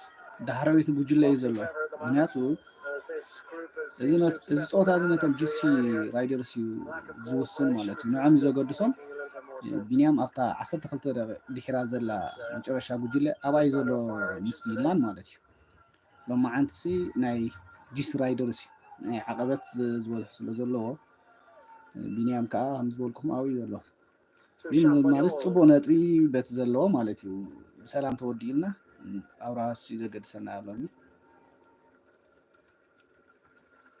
ግን ብሰላም ንክውድእ ኣምላኽ ምስኡ ክውዕሎም ማዓንቲ ደገፍኩም እንዳገለጽኩም ጽሓፉ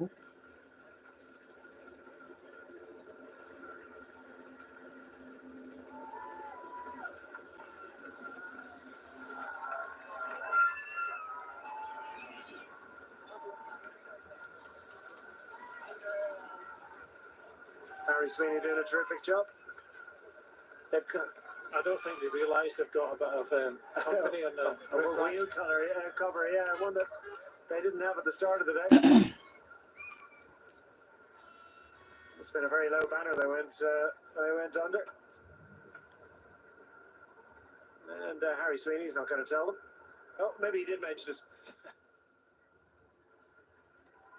So our reporter on the bike, who's he caught up with? Let's hear.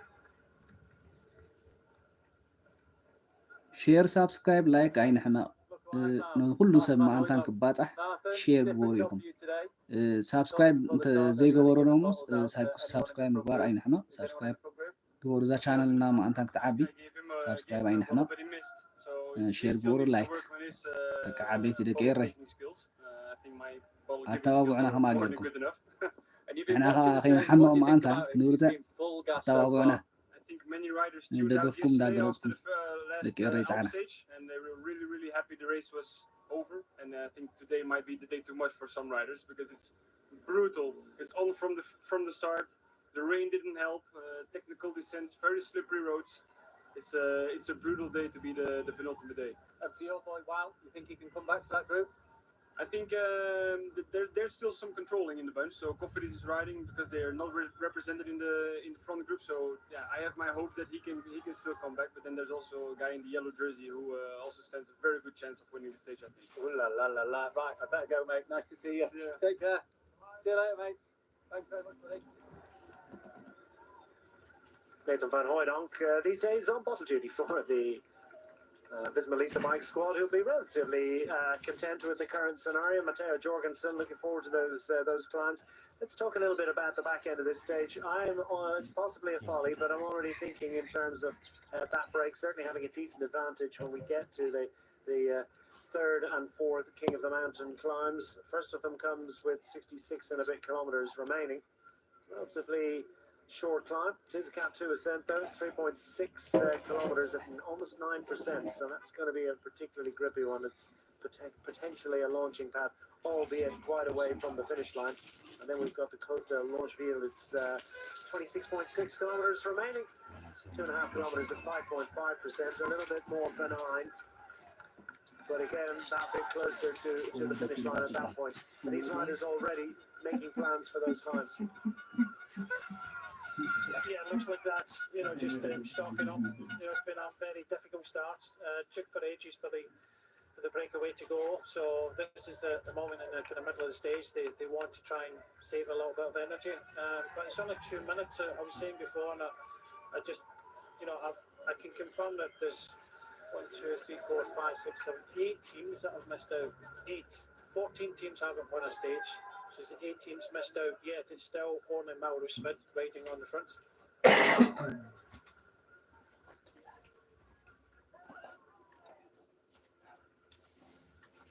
Scooped a little bit of Le Mans Rivel out over the years.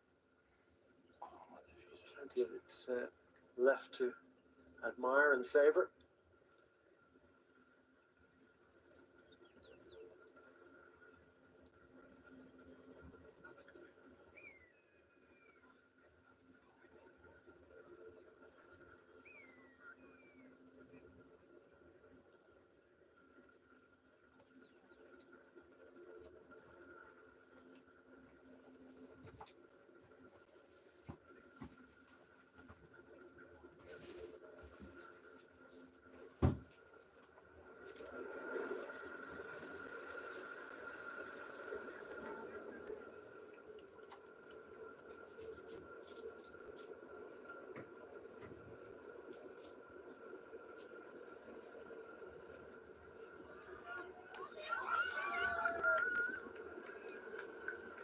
Jordan Gigat is pushing hard, not been found wanting so far. 26-year-old Frenchman from Vannes. Second in the Tour de Jura Cycliste in 2024. He knows these roads well, sees them as an opportunity. Sixth in it this year as well, so it's a horses for courses kind of affair for Jordan Gigat. He's potentially spotted an opportunity, man, from the west coast of France. Meanwhile, Axel Laurent's been on the attack quite a bit so far, but not managing to join the front group. The Ineos Grenadiers man, the French rider, has taken, well, he's probably taken a good moment actually in terms of getting back on, because it looks as if 1 or 2 riders from that yellow jersey group have taken a moment for a natural break, which would suggest that the pace is not absolutely at its most intense.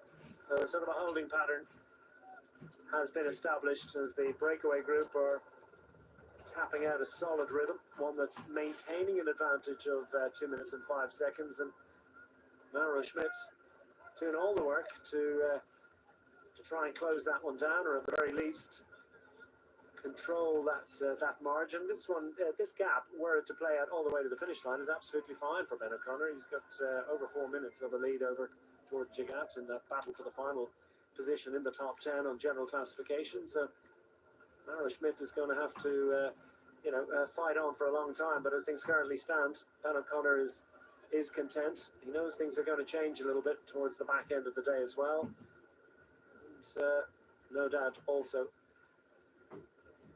the Jayco Alula squad are thinking about the fact that Jordan Gigat himself might be a little bit diminished after all his efforts by the time it comes to those final climbs.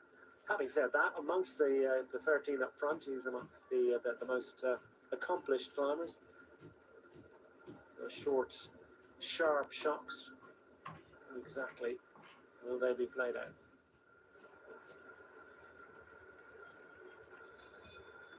Romain Gregoire at the back of the group at the moment, but very much there, the local man, in the wake of Simone Velasco, Harry Sweeney and the rest. Gregoire's a terrific opportunity.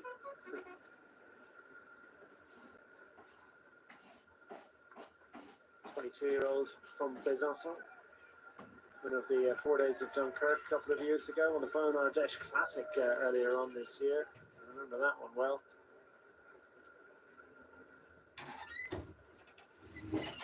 Got Brenner, Lorenzo Fortunato, Champoussin, he's off his bike today.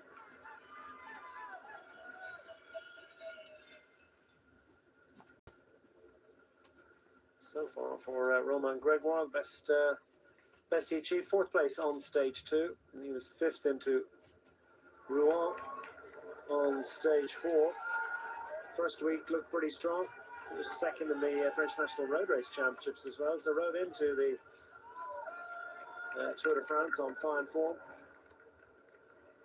It's a great job being done by Mauro Schmidt at the moment, Brian. Yeah, his job is to try and keep the gap down, and hopefully he keeps the gap down. But it's a huge job to do for one rider.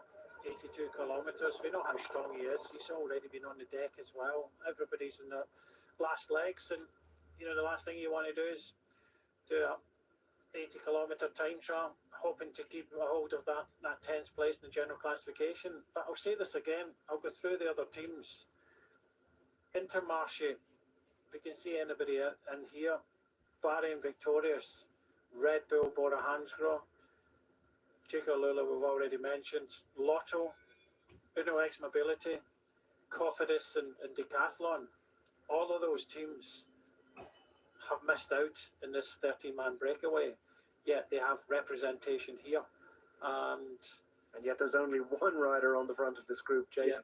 And he's doing it for the general classification. He's doing it for the top 10. You can understand that. But you'd have to say, if you don't have a sprinter, and some of the teams that I've already mentioned there don't have, a top sprinter, then, the teams that I've mentioned there are other teams like Inish Grenadiers that have missed out, but they've already won stages. Right? So the teams that haven't won stages I've just mentioned, yet they're just prepared to kind of sit back in this peloton, and it's going to be another stage where they don't have a potential rider to go for the stage, and then we're into the last day, and I think it will come down to a reduced sprint tomorrow. So you don't have someone that can deliver, then unfortunately you're going to come away from this Tour de France empty-handed, because this, for a lot of teams, is a last chance scenario. And it's a large group, so it's fair to say that most of those teams will have multiple representation. I can see UnoX there have got riders there, and they tried to get themselves in the breakaway, but yeah, again, UnoX are there, but they've already won a stage. How many Red Bulls are in there? Florian Lipovitz is certainly secure. Primoz Roglic, sounds like a stone in GC yesterday, back to 8th from 5th, starting the day. We'll get another sight of that crash for Mauro Schmidt. I'm not sure who was second in line there, but that was a savage piece of bike handling, really, not to overreact. And warm praise from Van Aert, just assisting by grabbing the sort of tattered bits of Dossard, I think, from the back of Mauro Schmidt. Just a little bit of support for him. So just before Jono comes in and I go for a bit of a break, so there's 10 teams that have missed out. A couple of those teams, UnoX and Inish Grenadiers, have already won a stage. God, there's so many riders in this group that, in teams that haven't won a stage. But saying that, one of them is the Intermarché 1-2 team, and I've not seen too many, if any at all, in this main peloton. Yeah, tough day for them. Biniam Girmay somewhere adrift. He's their best place scoring rider so far in Tour de France, with 2nd place on the opening day of racing. You'll hope that he can survive the Butte Montmartre on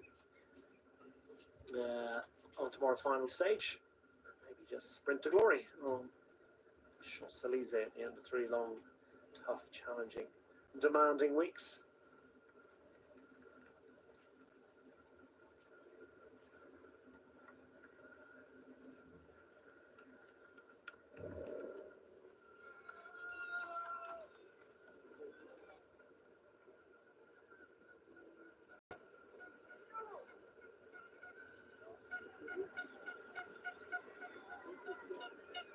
Jordan Jagab, fully invested. Tim Wellens, happy enough still. Still a little bit of a chat there. Simone Velasco expressing a little bit of, I'm not really sure what that was about. Do they think that maybe Jordan Jagab should might be minded to depart from the break? Well, he's not listening right now, if that's the case. He's on the blower to the team car. Maybe they'll tell him about it. Most tractor bikes in the peloton, I think. Those Williams, Groupama FDJ are using these days. Romain Gregoire, thus equipped. The break, racing to glory. Let's get a look at this again. This is Jordan Jagab exchanging some views. Lifts the hand as if to say, I'm doing my thing. And I'm speculating here, but Simone Velasco is very, very exercised about something, and I can only think it's the presence of the best placed rider on general classification of all the riders in this particular move. It is Jordan Jagab, 11th place currently, and Mauro Schmidt charging along in the front of the main peloton behind, holding this one tight, although they've gained another 10 or 15 seconds in the last few kilometers. And well, Jordan Jagab, we did hear earlier on from Matt Winston, I think it was the DS for the Picnic Post NL squad, suggesting that Frank van den Broek in the break might have a little word with Jordan Jagab, tell him that his presence wasn't all that welcome. We will get these little intimidations. Others believing that they have a better chance of racing to stage honours today if they've been given more of an advantage over the main peloton and the approach to that to those climbs to come. Jorgensen up front in the break clearly has a little bit of a communications issue that needs to be attended to.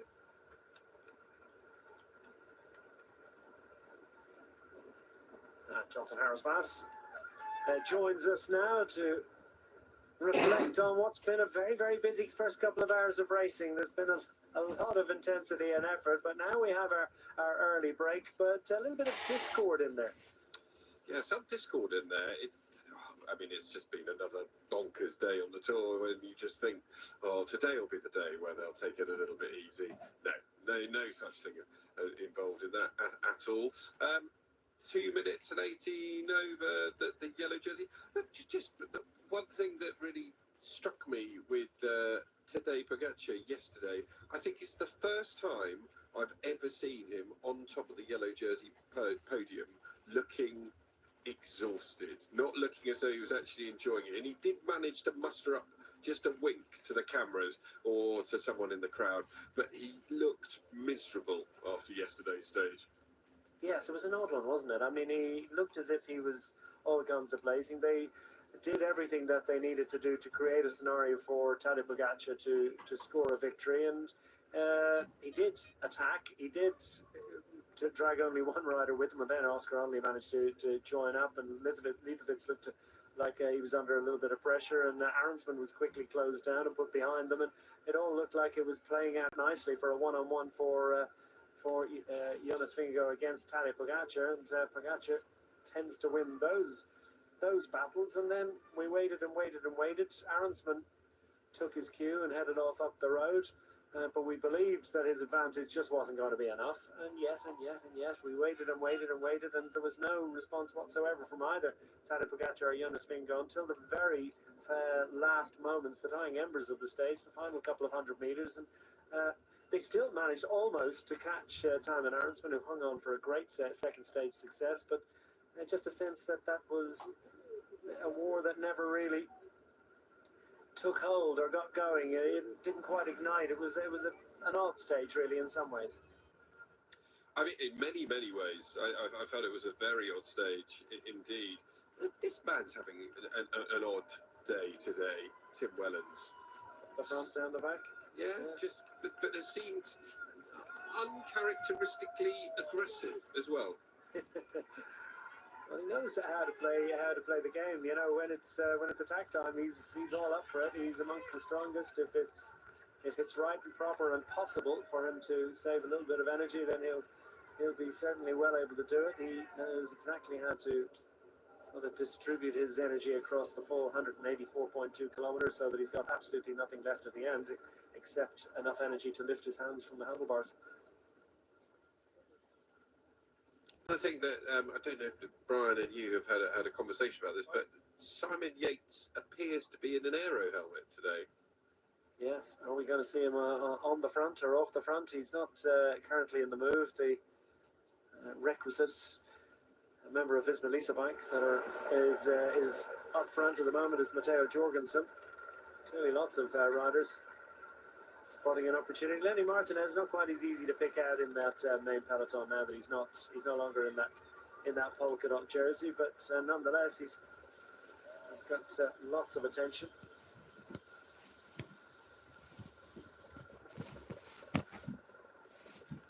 Valentin Paré-Pontre also got an aero helmet and a stage win under his belt.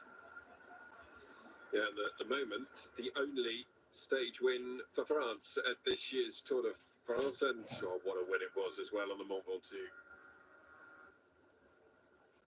Some nice tractor action, always good to have representatives of the agricultural community. Now we've got Anna Walker, who's going to talk us through the big challenge coming up, the Côte de Tézi, the next categorized climb coming up in a bit.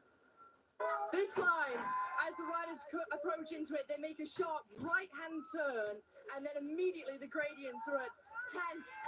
It's so difficult. However, the whole way up here, we've got so many fans. I'm blocked in here. I can't even get myself out of here. However, all the way up here, you've got the hairpin, 11% all the way up. And I'm not sure if you can just see over my left-hand shoulder. That's where the riders are coming from. It's so difficult, it's so steep, but these fans are going to carry the riders all the way to the top of this climb. Pretty amazing, huh? This is the Tour. I love it, absolutely love it. He's not in the peloton anymore, but he's still one of the favourite riders of the French fans. From his home region, don't forget, we're close to his home. Wonderful.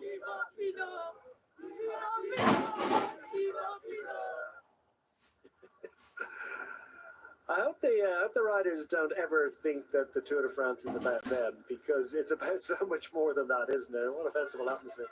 Oh, so much more, and it has ever been thus. That was really when it was founded by Henri de Grange. It was, of course, about selling newspapers, but also showcasing France, showcasing the French people, showcasing the French regions, showcasing French cuisine and culture, and viticulture by times. Yeah, a bit of viticulture chucked in there as well. I mean, we were going through in the Jura. They do there's a fantastic Crémant de Jura, which is produced here, and also they've spoken just a little bit about Vin Jaune, which is a wine I've never ever sampled because of its expense. It's £250 a bottle, Vin Jaune, but it's meant to be incredible. Vin Jaune as in young, or how's that spelled? Jaune as in yellow. As in young, okay. Well, Maya Jaune, somewhere up the road at the moment, are in this group, and Jasper Stuyven looks like he's tapping along. A decent rhythm.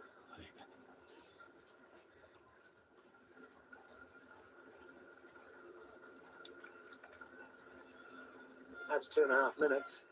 Still an element of stasis about this. We've got sort of almost a deadlock scenario after a long bruising fight.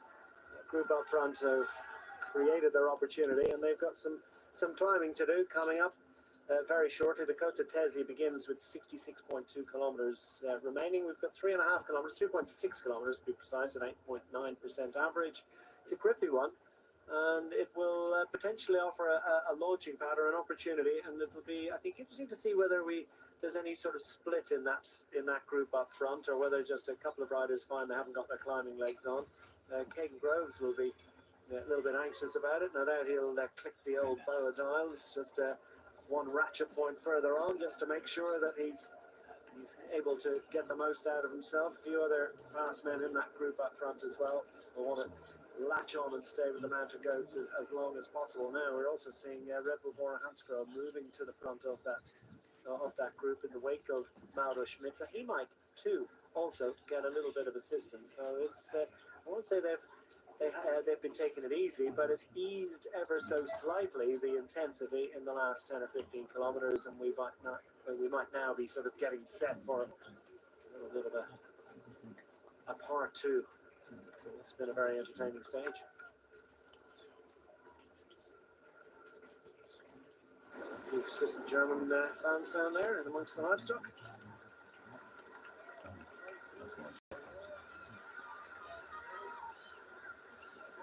Peloton swelled in size, showing it about 90 riders according to my group to go for this squad down the back.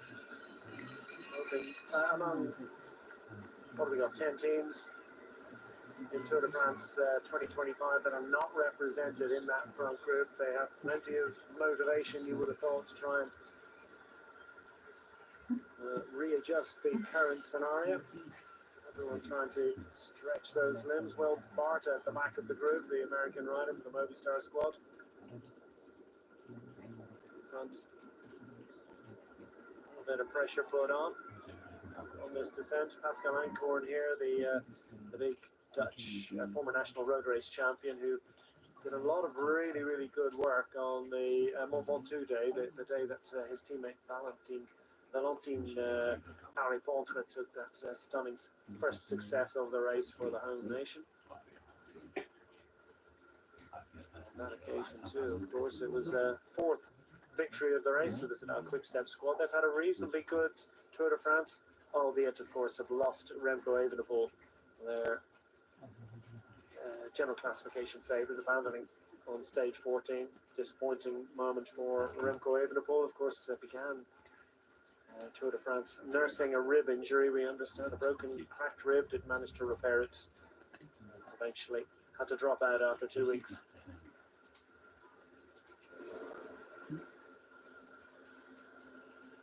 In Peloton, 2.5 minutes down on our group of 13 riders up front on this, the penultimate stage. 184.2 kilometers in total for the riders on their ride from Nantua to Pont d'Arlier. So we make our way through the Jura Mountains. Heading north with thoughts of Paris. 2,900 meters of elevation today, but from Arrow Schmidt's, all he can think about is trying to keep that breakaway on as tight a leash as possible. 2:29 still all right, of course, for his teammate Ben O'Connor to preserve his situation in the top 10 of general classification. In the Total Energy jersey, barely missed a turn, has filled a few gaps.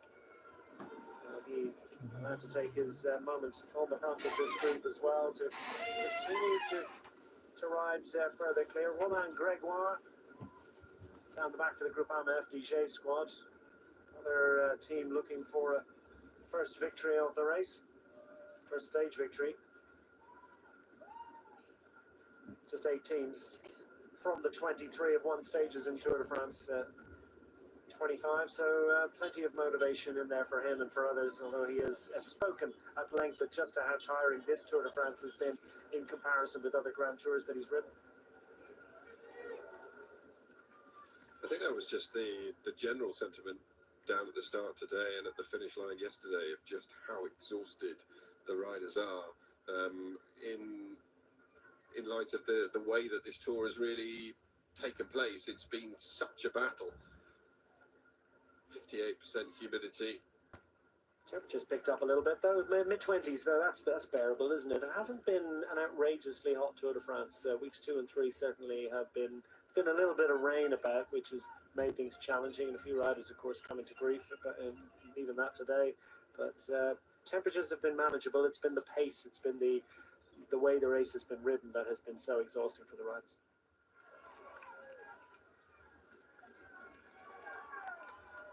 Are we still on target for the quickest tour ever? Yes, let's check. According to so it's 42.1, I believe, is the fastest ever from 2022. 42.781 finishing yesterday, and today we saw that the average speed after the first couple of hours of racing, 46.1. kilometers per hour. We arrive on the Côte de Tesi, which will pull back the average a little bit, but these climbs are relatively short. I think it's fair to say it would be a remarkable thing if we didn't have the ናይ 3.6 ኪሎ ሜትር ተሪፉ ኣሎ ዓቐበት ስቴጅ ንክዕወትላ ማለት እዩ ቀዳሚት ጉርባ እያ ዛና ንምልከታ ዘለና ከባቢ 13 ተጻወቱ ኮኑ ጃስት ኩለን ነቲ ስቴጅ ክዕወታ ለየን ዝጎያ ዘሎ ሕጂ ጾታታት ስለ እንዳተወደአ ዝኸይ ዘሎ ግዴታ ክዕወታ እየን ዝደልያ ዘሎ ሓያል ጥምጥም እዩ ዘሎ It's the gradient, not always spoken about. Once upon a time when you talked about climbs in the Tour de France, all that anyone ever spoke about was the actual altitude that they made it up to, but it's actually the percentage gradient for each 500-meter segment added up. They're the not really important numbers because the heavier rider you are, the more likely it is that your power to weight will be affected by that gradient. So as it increases, and, even Romeo wants to maintain a position close to the front. Massive support here in this part of the world. We started in Mantua today, which was only having its second appearance in the Tour de France this year. It's not been a regular destination point. In some ways, they say that this part of the Alps is a sort of peters down heading north. It's both too close and too far away. It's too close to the Alps to want to go there, having done the Alpine assaults, and then too far away for it to have a really big mountain opportunity or mountain that the organisers, the route designers will want to target. So it's less explored than other parts of France, and as a result, it's relatively fresh for a lot of riders.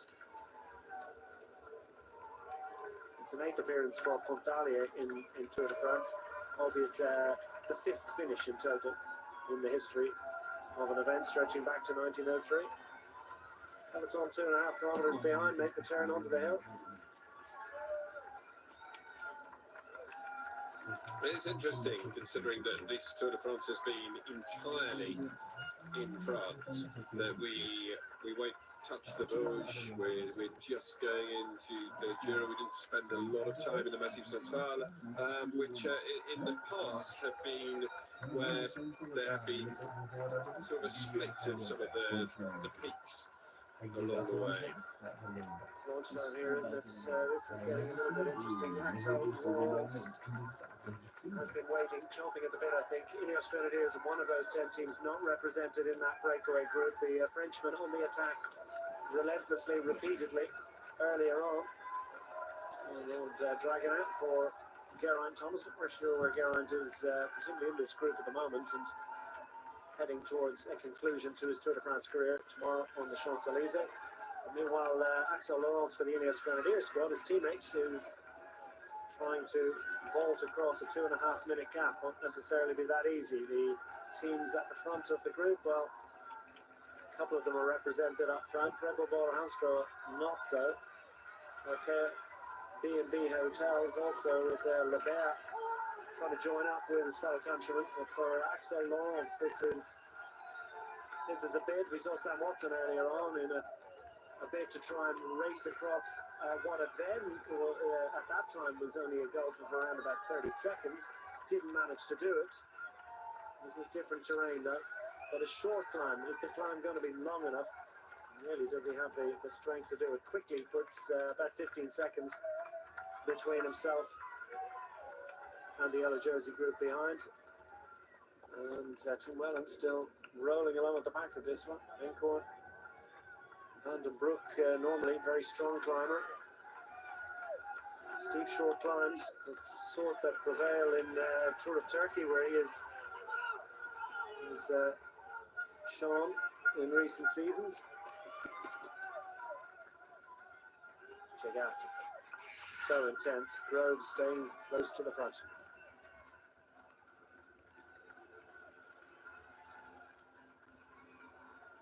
George Gigants, thus equipped, is trying to see if he can fend off any pursuers from behind. Laurence Solo now. Is this? Yeah. Well, he's just got a couple of bike lengths advantage, and Kofidis, what we saw earlier, Jon Izagirre just trying to race clear. Jonas Finger remaining, joined almost literally at the hip to the yellow jersey, Tadej Pogacar, Florian Leibowitz, first three on general classification, saying there or thereabouts. Gregoire arrives.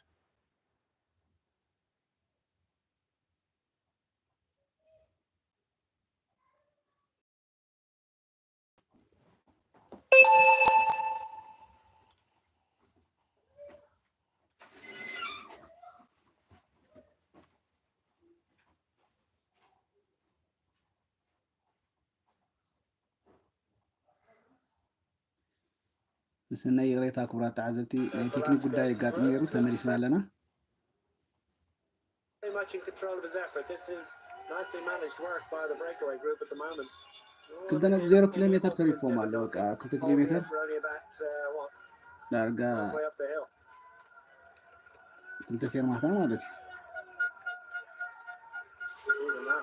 Lawrence puts Labert behind him.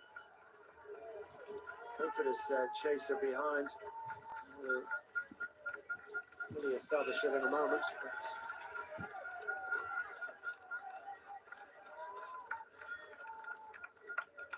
It's interesting to see Ineos once again striking out. They have 2 stage wins, of course, through Tiemann Arensman, one in the Pyrenees, one yesterday. On the road to move up on general. It's a bit for stage honours as well. It would certainly the way he's playing it right now. Has a double win for him. And it's a long range attack. It's in the modern idiom, isn't it? Begin the final early. Get your retaliation in first.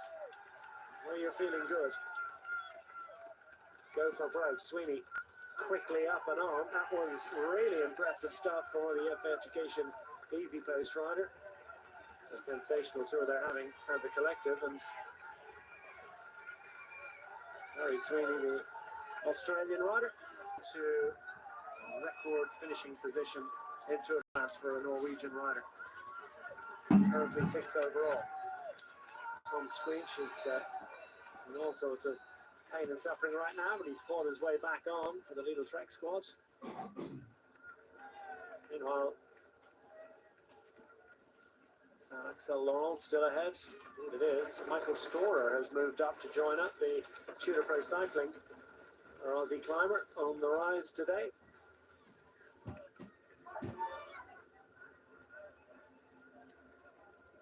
What a bruising encounter this is. Groups all over the road.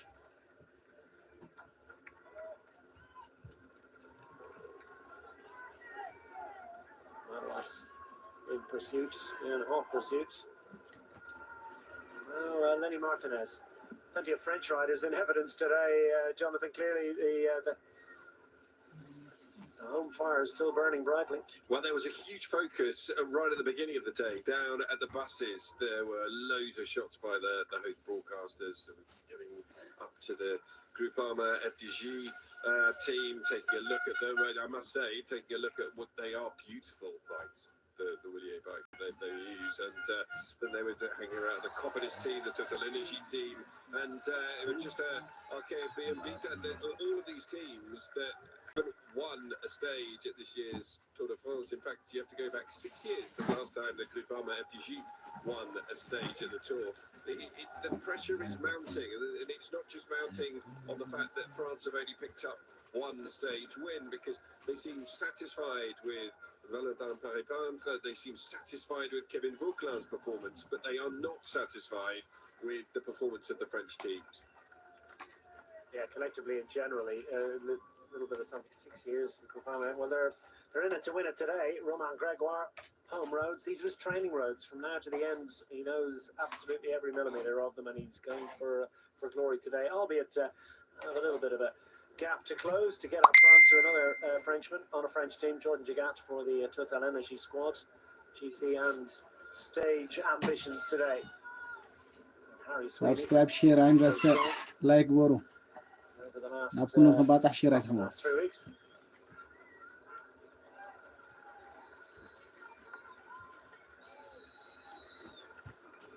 let's have a reset, and all the stage hunting ambitious squads have scarpered up the road, so the yellow jersey group is controlled again, and probably for the first time today, in a meaningful way, by the U18 Emirates squad of the overall race leader, Tadej Pogacar.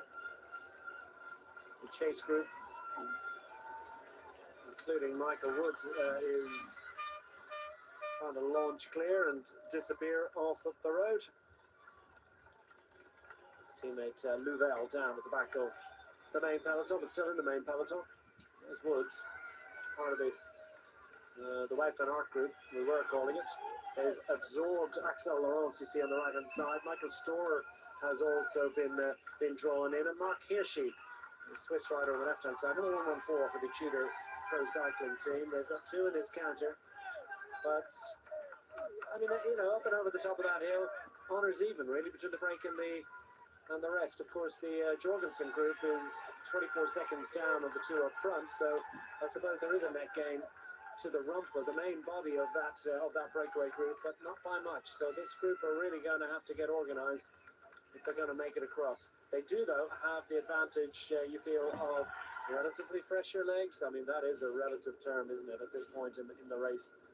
You find that you feel kind of okay, but the last hour it just really gets to you, and they've been racing as long as they have. It is a remarkable thing, though, isn't it, the way the legs just respond day after day, week after week. You wake up, barely turn the pedals right into the start, and then somehow, some way, the muscles fire up, and even if they feel achy, they somehow do what you're asking them to do. The simple compensation that riders get from the sheer volume of kilometers, the extra intensity, and that doing it day in, day out, the body responds and answers the question. A little bit more, wonderful, ordered, neat camper van parking. It's like it would have been a wonderful festival atmosphere over the last day or so. Well, it has been the most incredible atmosphere, I feel, all the way around this Tour de France. Yet again, it's been really noticeable how many thousands of fans, probably by the end of it, millions, have lined the roads in France to support this race and cheer on the riders, and the signs saying "Vive le Tour." There have been so many in evidence.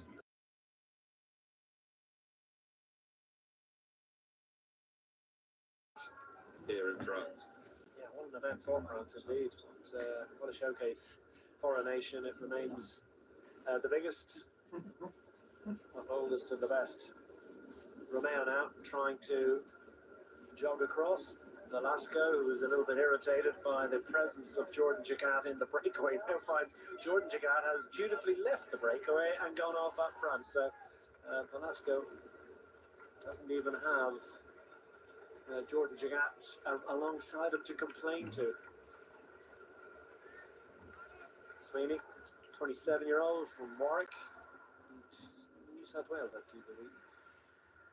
No, it's up on the coast, isn't it? The Gold Coast. There's Pontarlier, that's where we're heading.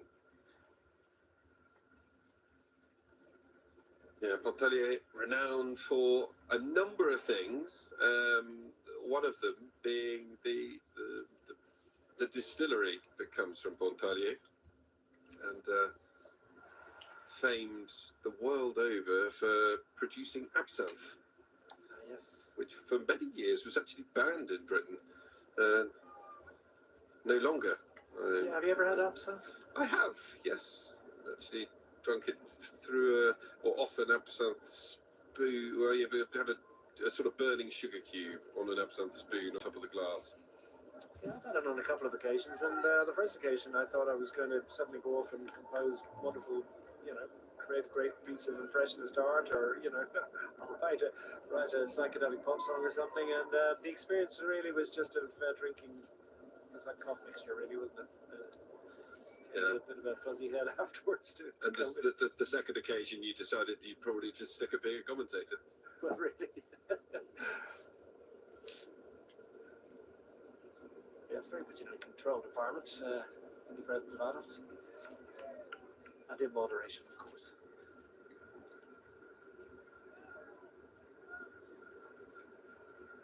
I'll go here.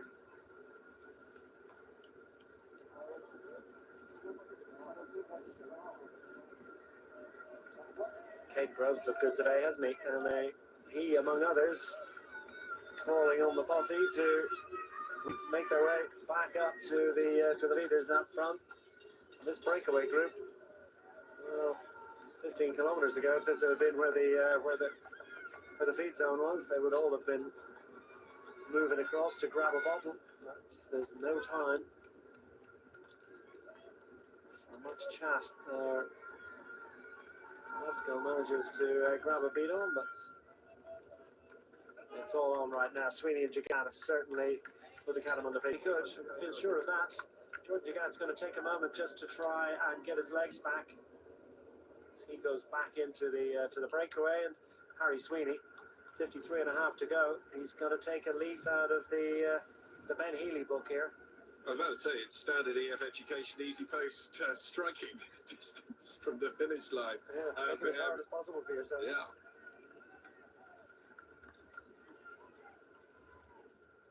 But now Jordan Jagat, who Simone Velasco will be able to continue his little rant at the French ride. He's perfectly entitled to be in there, by the way. He's perfectly entitled to try and move up on general classification. I think riders sometimes just waste too much energy trying to intimidate others. And at any rate, he's going to drop into a rotation here that is fully committed, because they know two things. They know that Harry Sweeney is continuing to open up his advantage. Down to 23 seconds now, really strong performance.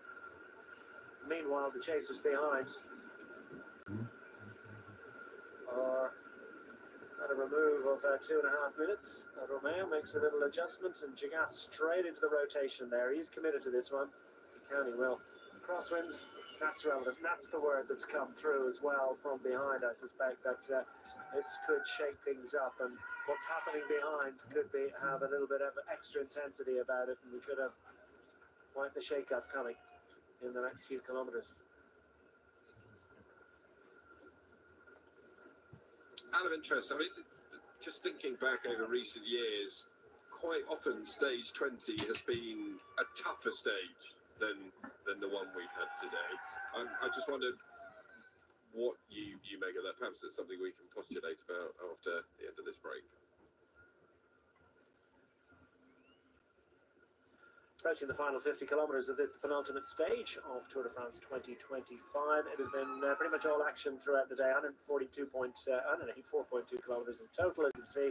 Approaching 3,000 metres of elevation gain along the day. We've got a lone leader out front. He's come out of the, again, heavy close early break. It took over 2 hours for this so-called early break to establish itself. Group of 12 riders now chasing Sweeney, Australian rider, the EF Education Easy Post, pursuing a second stage success of the race. And again, the penultimate stage proving demanding, as Jonathan alluded to a little while ago. The penultimate stage of the race is last, I mean, traditionally sort of last chance gulch, isn't it, for the raiders, for the breakaway riders. We've got a different composition of this year's final stage. It's probably on his finger, second overall, wearing that Mountains jersey, and he finds himself having to get a bike. Got a little bit of a chase there to get back on.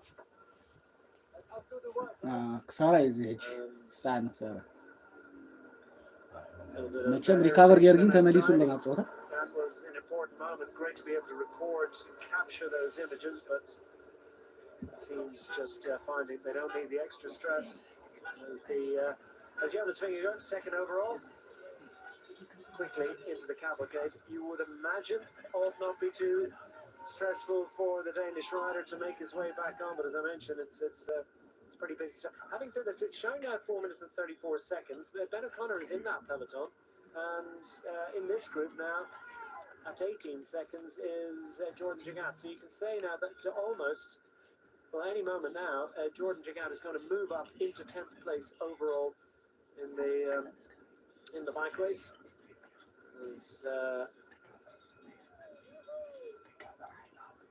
We thank Jonathan Harris-Maas for his contribution. Look forward to hearing from you later in the broadcast, Jonathan. Yeah, speak to you later on. Enjoy it. Last 50. Cheers and enjoy. Yeah, heading down into the final hour of racing at this kind of pacing. Could be the last hour. Ryan Smith's back after his break. He's been watching with fascination what's unfolding. It's a long bit for glory here from Harry Sweeney. He might be a little bit frustrated that Jordan Jagat didn't turn out to be as strong as he thought he might have been.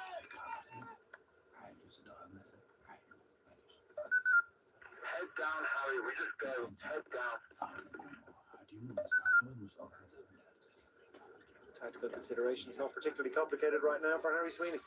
No, look, he's come to form. I can remember covering the Tour de Suisse when he came in under, and he just wanted to get these legs back. He's not a Ben Healy, but he's super strong today. Unfortunately for me, I don't think he's in a winning situation.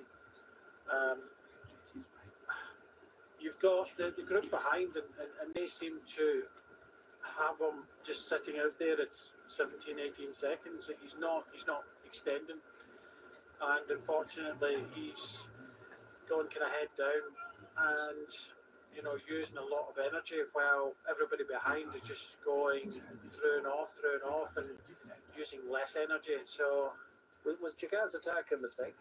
Yeah, you get overexcited and went and paid for it in the end.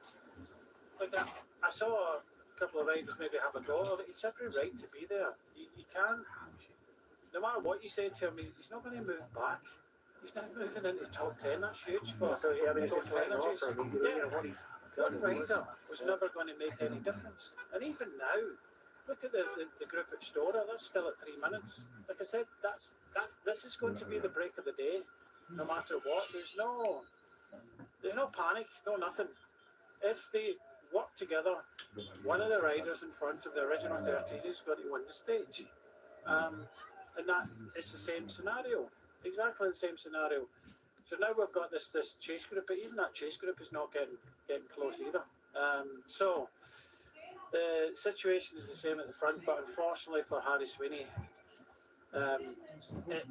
it's just a case of the energy he's using at the moment. He's going to pay for it come later on in the stage. Well, the weapon art group's running out of steam. It doesn't seem to have the coordination and cooperation, and if anything, it looks as if it's split a bit. And now we've got a sort of a welding together. They've put that one. And, fresh troops coming from behind. It was too little too late though. Lenny Martinez has made his way up there. Guillaume Matin as well in this chase group. He's got teammates up front. A teammate in this one as well, and Valentin Madua.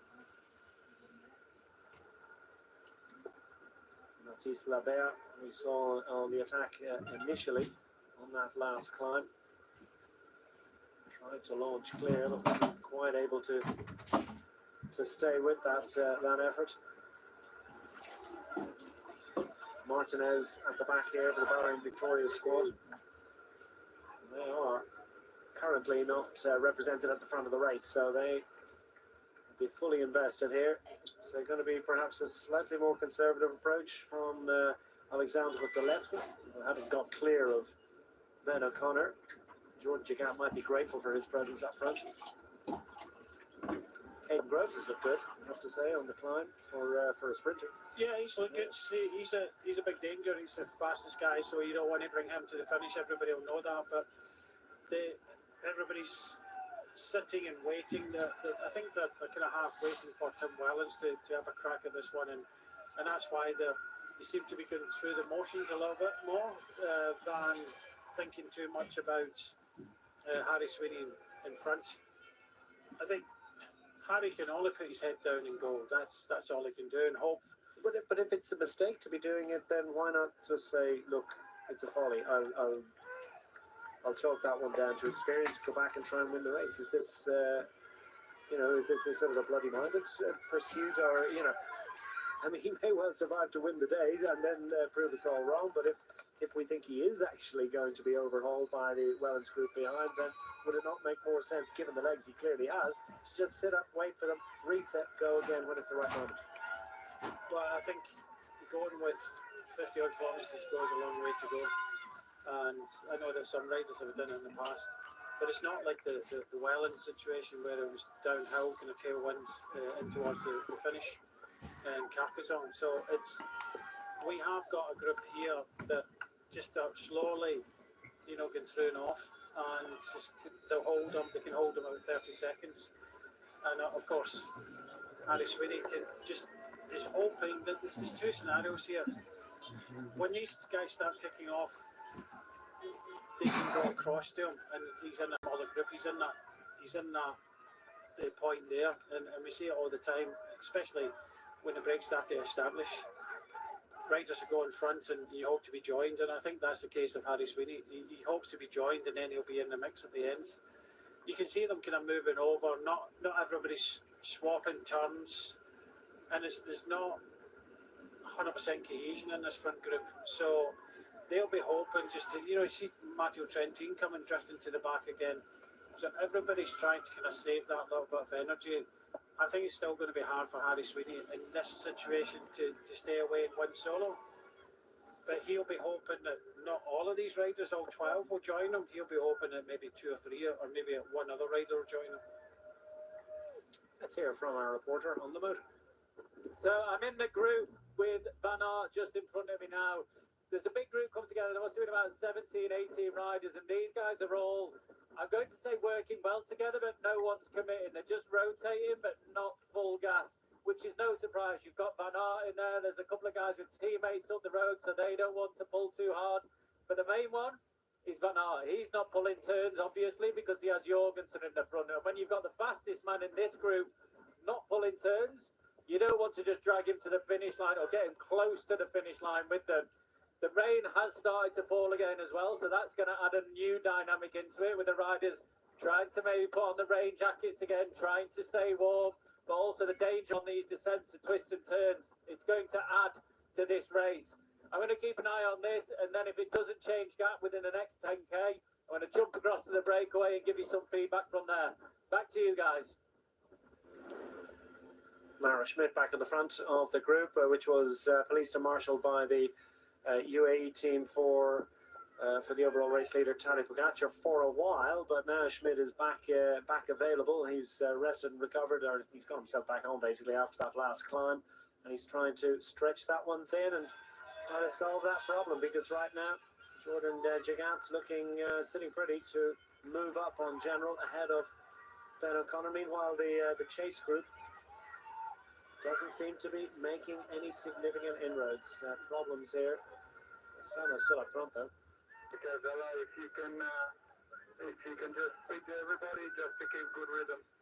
Just keep a good rhythm in this group. I don't think Simone Velasco will have any problems chatting to other riders. He's certainly he's one of those riders who's quite voluble and exercised, and certainly will express his opinion. And yeah, a little bit of extra cooperation required up front, but you think it's a bit of a holding pattern for them, and that they're waiting for the next phase of the race.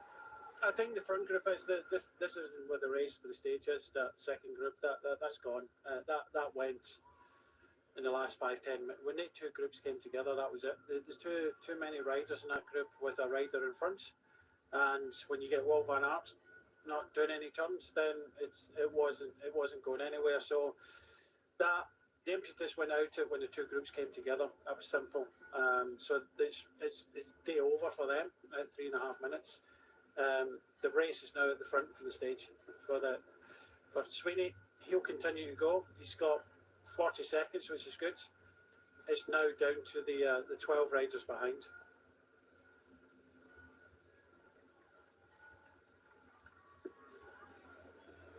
It's another one of those sort of very characteristic belfries, isn't it? Very. I've seen a few of them today. Similar architecture. Interesting fresco there. As Sweeney continues on. Well, you know what? He's increasing his advantage out to 47 seconds now and going north. He's fully committed, all in. The Education Easy Post squad, having taken, no doubt, great inspiration from the wonderful achievement of Ben Healy with his stage 6 success, and that's a great second place finish as well. I'm off on 2. The Education Easy Post squad of a top 10 position in general classification. In general, that's been a pretty good Tour de France for them. I haven't seen in the last couple of days, but they're in the top 5, I think, in prize money earned. Prize money's not huge, but at least it's some measure, I think, of their performance in the race.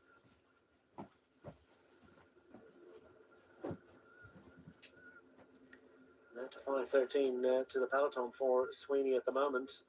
Well, he's fundamentally racing, is it 12 other riders? Is that what we believe is how things they've fought themselves to a scenario where they've narrowed down the scrap to a 12-way battle. One against 12, 13 in total, 1 against 12, and Harry Sweeney loving this terrain, and it kind of rolls like this almost all the way to the finish line.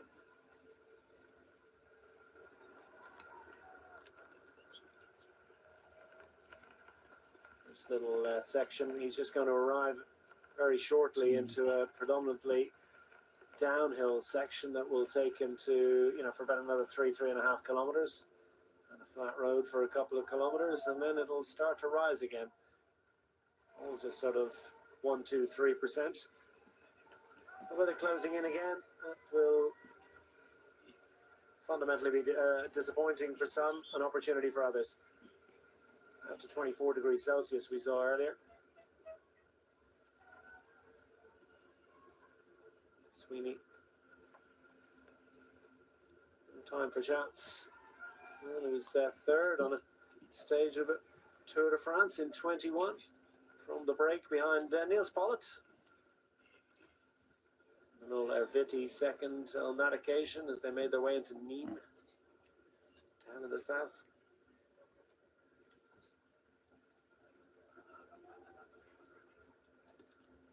This year's Tour de France has it's been a valuable day out. He played a big role, didn't he, on that stage success for Ben Healy, and then of course when Healy went in the break to get the to move up, into the yellow jersey. Sweeney was also involved there. It was very involved. Oh, he's ridden well through the tour. He's worked for the team. He hasn't had his opportunity. I don't think it was solely his opportunity today either. We saw Nelson Powless, we saw Ben Healy, we saw multiples from EF Education Easy Post. He's a man that got and quite always the case where the first attack is going to be successful. ጅሳን ሳፍ ለሃጽነ ስታይት ገበር ማለት እዩ ክልተ ግዜ ተዓዊቶም ለው በዚ ስታይል እዚ ሕጂ ሳልሳይ በዚ ይምክሩሎ ማለት እዩ መዚ ናይ ሎማዓንቲ ምዝ ናይ መወዳእታ ዘሎ መታሪር ምዃኑ ተዓቐበት ግን ክወፃ ክእዲ ኣይክእልን ግን ወሳኒ እዩ ኢንተርማርሽን ኣለኹ ቆርበት ክዳን ኮይኖም ዘሪፎም ናይ ቢንያም ዘላ ጋንታ ከባቢ ካብ ክስታይ ወፃኢ ዘላ ግን ከባቢ 13 14 ደቂቃ ነይራ አንቶን ንሶም ኦፍ ኮርስ ሰዓት ናብሎም ዓንተ ከልኹ ስለዘይደሊ ከዛንዮም ወፁ ናይ ሎም ዓንዲ ኤፍ ኤዱኬሽን ካብዞም ናይ ካልኣይ ናይ 50 ነጥቢ ካብ ተዛሃደ ነጥቢ ይቆም ኣለዉ ካብኡና እውን ካብ ተቐዳማይ ድሞ ናይ 4 ደቂቃ ትፍሎም ኣሎ ማለት እዩ ካብ ፓላቶም በዓል ቦካቻ 5 ደቂቃ ርሒቆም ኣለዉ ግን ምስቲ ዓቐበት ምዃኑን ክንድኡ ርሒቆም ኢልካ ክስተኽገብር ኣይትኽእልን ኢኻ ምክንያቱ ኣብ ዓቐበት ዲስታንስ ናይ ምጥባብ ክስታይ ክእለቶም ክስታይ ሓይሎም ዓቂቦም ብድሕሪ ስለዝፀንሑ ብሓንሳብ እዮም ደፅብዎ ትዛት ግን ኤፍ ኤዱኬሽን ናይ ብሓቂ ፅቡቅ ዓይነት ናይ ኣፃወታ ቅዲም ተጠቂሞም ምስ ናይ በዓል ቦካቻ ናይ ቪንግ ጋር ሓይሊ ናይ ዓቐበት ተጠቂሞም ኣቐዲሞም ሃዲሞም ኣንፂፎም ይፀንሑ ኣብቲ ናይ መወዳእታ ሽዑ ተኸራኪሶም ዕድሎም ክፍትኑ ማለት እዩ whether it's someone going solo or 2 or 3 riders getting together, I think that's what the scenario will be.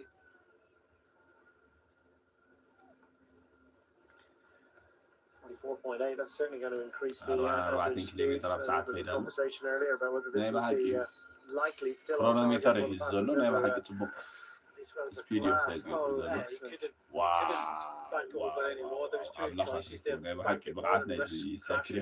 Or jump the central reservation. Look, the riders that possibly will want to wait to that final climb.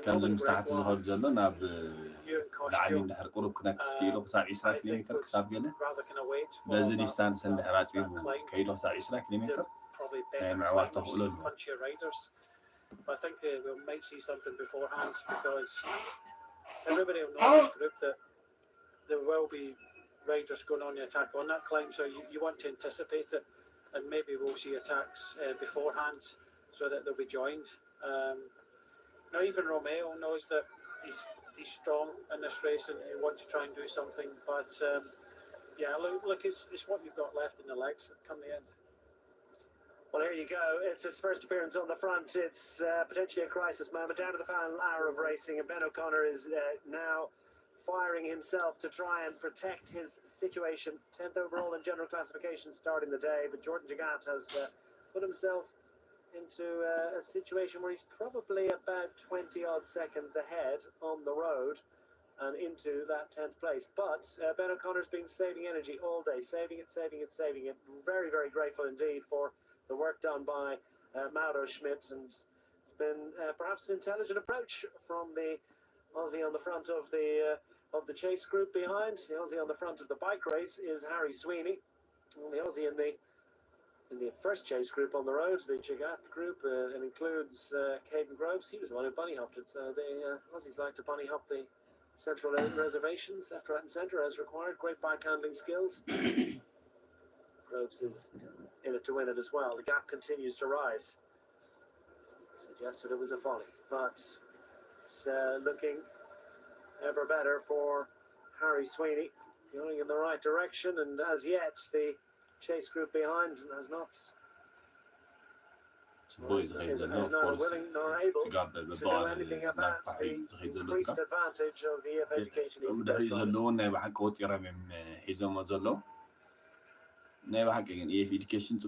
Stunning stuff. The Ikija group that also includes Ralph and others is currently showing 4.05 down on Harry Sweeney. So it's a little more than 120 up on the main peloton. Out of contention for stage honours today. ግን ካብቶም ኣብ ድሕሪ ዘሎ ኻ ዳርጋ ሙሉእ ኣይኮኑን ቶም ፍርቆም ኣብ ምስራሕ ይተሓባበሩ ስለ ዘየለዉ ኻ ዕድል ኣለዎ ማለት ንሶም ደሴም ሓደ ዓይነት ስፒድ እዩ ዝኸይድ 48 50 እንዳተመላለሰ ከይድ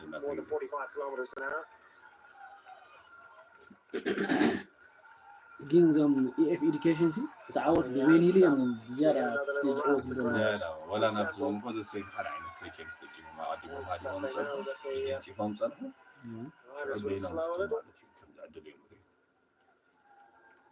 ጽቡቕ ታክቲክ እዩ ጽቡቕ ታክቲክ Just a little ramp this one, not particularly long. It's about a kilometre long. And we've got a climb with the one where I'm talking about, the official climb with 26 kilometres to go, 27 and a bit. That's going to take us up to 24 kilometres of the day remaining, but there's another potential opportunity coming inside the final 14 kilometres. Just a little bit of a ramp up again. An absolute killer, but that's about 2.5 kilometres at 4%. That one could be interesting. Yeah, enough. It's not just the categorised climbs that everybody will know. There's a couple of launch pads. It's going to be a hard run in towards the finish. Unlike several other days, so 49 seconds. Yeah, it's a super ride, but not enough. Well, look at this. Cat is somewhat amongst the bidders in this chase group behind. Want to thin it out a little bit.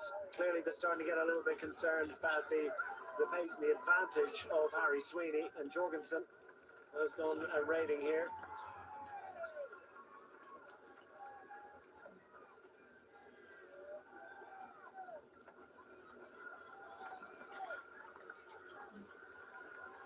He's taking Jake Stewart with him by the looks of things. Let's see that instant attack on that ramp. Shaves about 6-7 seconds off the advantage of Harry Sweeney. Meanwhile, the main peloton with weather conditions such, that's the yellow jersey. Tadej Pogačar staying close to to the front of the group. Not sure where Jagat was at that moment, but still showing just a smidgen under 5 minutes of an advantage for Jordan Jagat in his bid for that 10th place. So he's still in 10th place on virtual. Costu struggled. Yeah, the only riders struggled, and now we're in a situation where, because the attacks have started, they're all starting to look at each other. Others taking advantage, so Jake Stewart going again with Einkorn as well. So this is the games have started to play out in front of us now, and sometimes it's these accelerations that hurt, and luckily for Harry Sweeney, he's got one constant effort. He just has to concentrate on himself and nobody else. So it's up to the others to come across, and they're starting to fight against each other. Clear tactics for Harry Sweeney. Good time trial mode. Hunkers low over the bars. Himself into a very efficient position. And after that, a little flurry, he re-establishes his lead at 45. What's the composition now of this chasers? Gregoire, Einkorn, King Groves, Jake Stewart, and Frank Vanderbeek. Well, where's Jorgensen? Because he was the one that launched the last one, wasn't He's he? back with Wellens. They two are looking at each other. Those two teams have been looking at each other for 3 weeks. Top two squads on general classification. Tadej Pogacar and Jonas Vingegaard. They know each other well.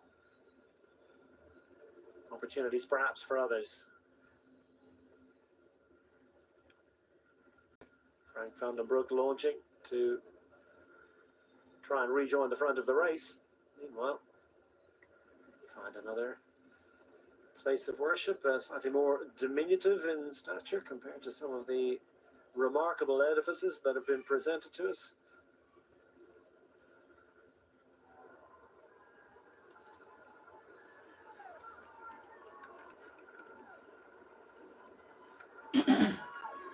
So Harry Sweeney, his advantage is coming down rapidly. The Gregoire chasing group is on the charge. Things are hotting up nicely. Like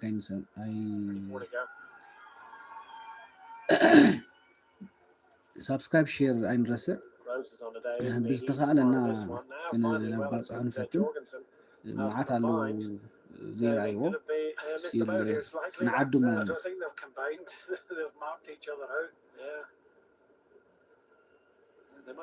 ዓባይ ሓገዛታ ሳብስክራይብ ሼር ላይክ ዓባይ ሓገዛ ንስራሕና ዓብይ ምትብባዕ ስለ ዝኾነ ብዝተኻለኩም መጠን ተሓባበሩና ኮመንት ደገፉን ግለፁ ሪቶታትኩም ሃቡ 33.6 ኪሎ ሜትር ተሪፎም ኣሎ ንክንውዳእ ስለዚ ብጅለዮም ተሰሪዖም ደለዉ በዓል ፖጋቻ ናይ 5 ደቂቕ 11 ካልኢት ዶንጌም ኣለዉ ተቐዳሚ ነይርዋ ሃኒ ስዌይኒ እዩ እሱ ከዓ ብጣዕሚ ብፍጥነት ዝጓዓዝ ዘሎ ሞስት ዳርጋ ናይ 5 ደቂቕ ፍልል ገይሩሎ ማለት ነው ፖጋቻ fix that little problem. Meanwhile, Einkorn, Gregoire, Groves is on a fabulous day. Frank van den Broek is riding brilliantly as well. Jake Stewart second in line here. Has been part of the last few salvos fired. Because it was Jorgensen that first went on the attack. But that's what sometimes happens. You go on the first attack, riders bring you back, and then we get a counter. We haven't really seen this too much. Normally, Wellens goes, Ben Healy goes, that's it. That's the scenario, but this is a different stage altogether. Taking nothing away from Harry Sweeney, it's been a real strong performance now, but it's not going to be the first attack that's going to seal victory today. The race is on behind, and we're going to get these guys going across, and then we're going to get even more racing because with Caden Groves here, you don't want to take him to the finish. So this is going to be a real exciting one in the last 32 kilometres here. Yeah, Gregoire is the local rider. He's fired up. It's a huge one for him. All of France right now is glued to TV sets and whatever other devices that they use to consume this fabulous content, because he's putting them into a position for a second stage victory potentially, and as Jonathan mentioned earlier, potentially a first stage success for Groupama FDJ for 6 years in Tour de France. Can it really be that long? Remarkable. A dry spell for them in terms of victories. It's much of a dry spell here in the Jura, though.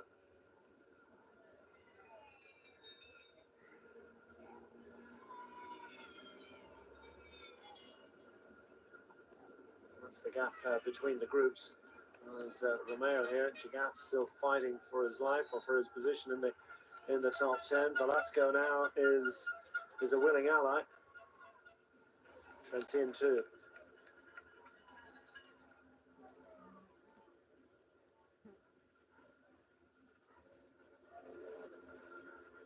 Vive the Tour. Another great helping of stage race action today. We have had maybe an hour where it kind of settled in and it was, you know, there wasn't much happening, or there was a kind of a static scenario. But apart from that, everything before and everything after has been all action, all on, constant attacks, and trying to absorb it all and take it all in has been a challenge, because there's been so much wonderful race action today.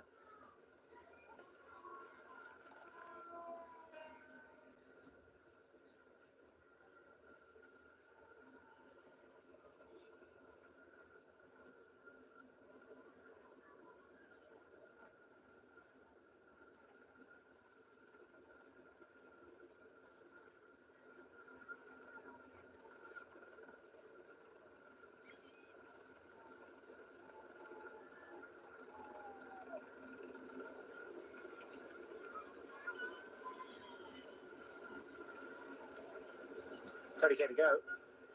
They've closed the gap. It's coming down. It's a select group in pursuit. So the Gregoire group and Harry Sweeney may be rejoined up front. He may, in some terms, get his wish that it isn't the full breakaway group, and that it's a selection of 5 riders in hot pursuit, and then maybe another 10 seconds behind them are the next of the chasers. And then you've got Tim Wellinson, Matteo Jorgensen. They've joined up with Ewan Costiou, and they're about another 14-15 seconds further back.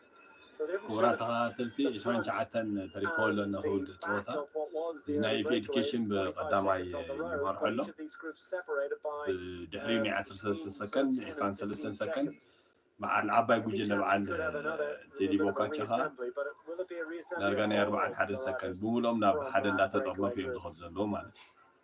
Well, at this stage, I still wouldn't count out Jorgensen and Wellens.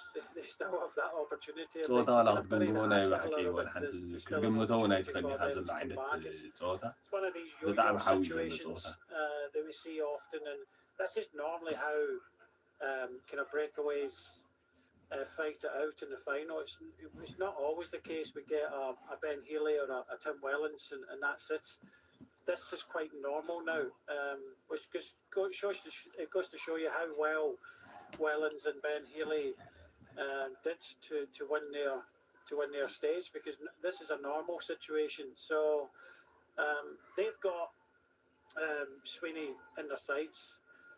It's Gigat group. Well, that could come back. But this was saying a little bit earlier. في education أي بحق قوتي يروح سافر جيبي لانه كم بدحري جلو ناي بحكين كاسم كورس كم يقول فوق فلوتين يوم مهنته أبو بيت عوض وكان تتصل زلو كان ريسبو كفتت كم ريبوس فلوتين يوم ناي بحكينا في تبو تهيب زلو نستنى إنه فكر بقعد زلو تستاهل قبل هالي مالت زي بالات ناي بعد بوكاتشة يصير نسمن معلم وهذا كان تأكل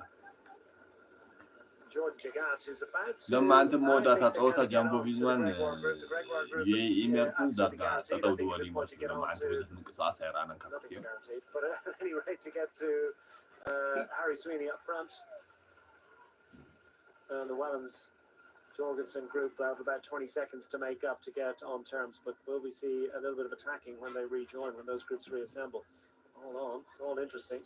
full investment here from Ben O'Connor. He's fighting here to try and preserve a situation in the top 10. He had it. He wants it. Big push. Well, he's doing it the hard way. He could do with some more riders from his team to help out, but he's not going to get that.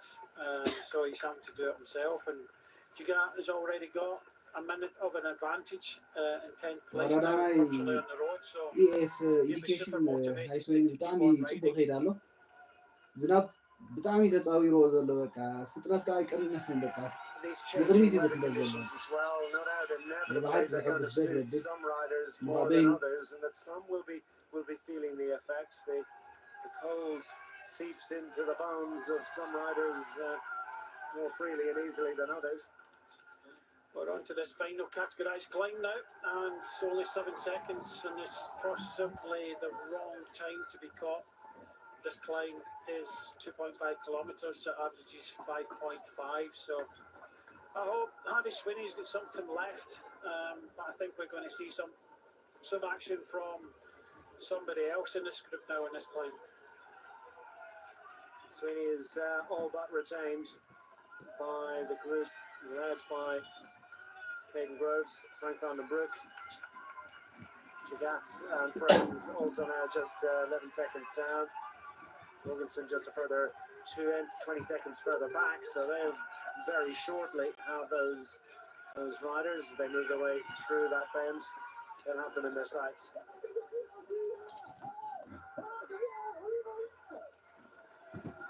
قالت وجلنا درجة تحاويسات ولا education كم زملنا كم زي قلت فوق خم جمرة فلوتينيا.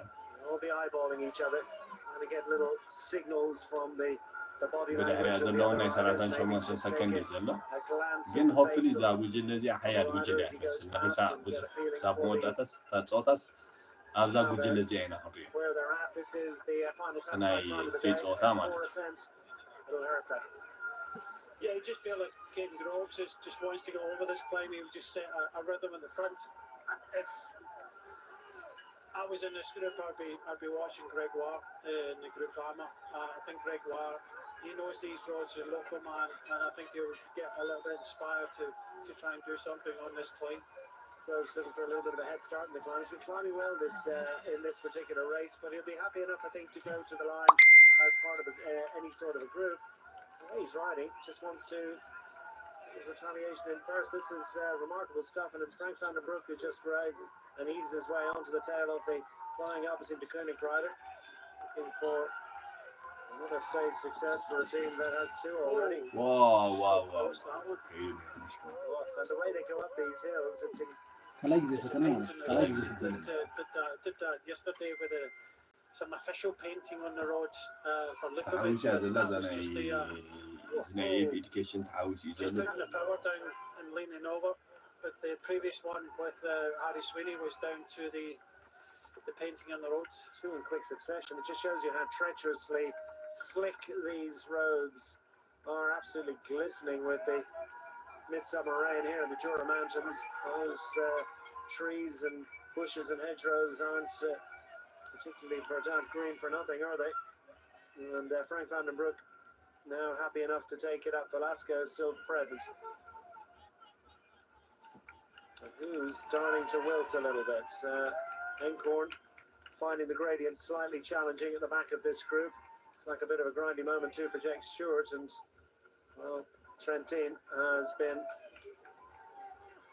But he gave us that signal earlier on, didn't he, about how full gas and the little motorbike throttle twist grip, as if to indicate just how fast the first couple of hours of racing were.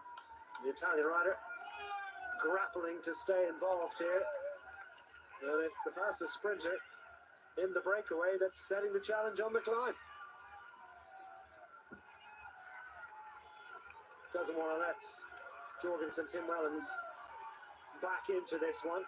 And if anything, they've increased their advantage. This has been really impressive stuff. Gregoire, fully motivated. We have a few posters and friends. Indeed, that's all you need to know. It's his paint that could be causing them problems on the bench corner. Gregoire hits the front and past his fans. What an extra surge of adrenaline he's almost inevitably going to get from that. መጥቃዕቲ ጀሚሮም ኣለዉ ሕጂ 19 ንብትታን ክንሪኢና ሕጂ desperate to stay within touching distance of the front of the race. He'll measure his effort. Not lacking for experience, that's for sure. Former European هذا race ተዋሪጡ ኣሎ በሓደ ሰብ በሓደ ኮይኑ ጉዳይ That gantry that announces they're a kilometre from the top of the hill. ናይ Groves happy enough to set ናይ the ዓቐበት tempo. ወላታ 1.2 ኪሎ ሜትር ተሪፎማል 1.1 He wants a big opportunity to win a stage for himself, and if he does that, he becomes part of a unique club. Well, no one wants to take him to the line. No, nobody does, and this is the best thing that you can do. Just set his tempo on the climb hard enough to try and kind of stop any attacks, and it's so far it's happening. I think, like you say, there's a lot of riders really kind of hanging on. We might see something over the top. Maybe something لهم أبي from قبرهنا the Spanish champion. Everybody will know how fast Caden Groves can sprint, so you don't want to take him to the line, but you know, the closer he gets to the line, he'll just jump in everything, set the tempo, and hope it comes down to a sprint. But Jorgensen and Wellens, well, they're still in it. 26 seconds. Here comes Romeo. We get the launch. Ivan Romeo, the Spanish national road race champion, spring-loaded out of this breakaway group. And look at that, what a response from Jake Stewart as well. Simona Velasco looks in flying form. And quickly onto the pedals, Caden Groves. And the gradient clearly just a little bit shallower here as they really start to accelerate. رغيب قال له هذا كعو في المثل أبي قبرهنا هلا quickly joined by Romain Gregoire. Full on scrapping here to the top of the final classified climb of the day.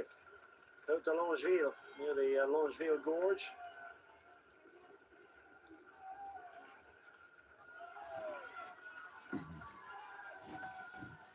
Yeah, nice bit of Tour de France bike art there.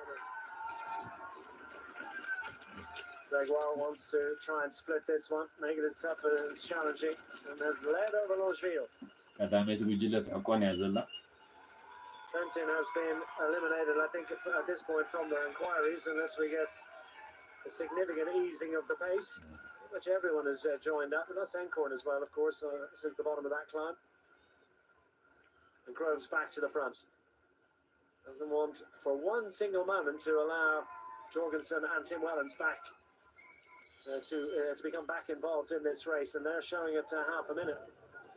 Meanwhile, Harry Sweeney. أظن هلا كسوي أكثر حجة طبيبا يرى حساب حجونا فانتي توالو كيف education على عقبة ما يبغى تطبق عينة تين تطبق صريح متى effective تطبق استهلاك You can see just in front of him it's Encorn and Gigant, of course. Gigant still battling for that general classification situation, and they have the group just in front. It's not that far away. Technical descent, will it offer an opportunity to close up? Here he goes. Gregoire launches 23 and a bit kilometres from the line, not on the climb, but just a bit after it. The road continues to rise, and Simona Velasco increasingly frantic in his efforts to get on terms.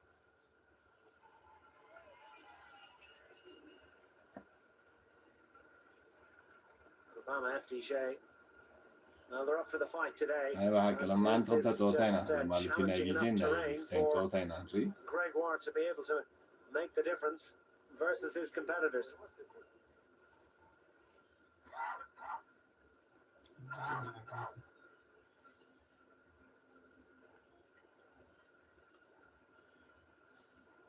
Peloton look like they're closing slightly, so potentially Jordan Gigant could still be under pressure to move up into the top 10. Ben O'Connor still fighting manfully to retain that position. That battle will rage all the way to the finish line.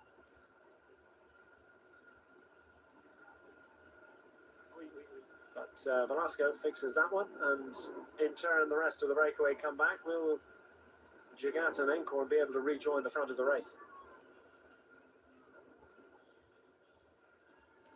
straight section.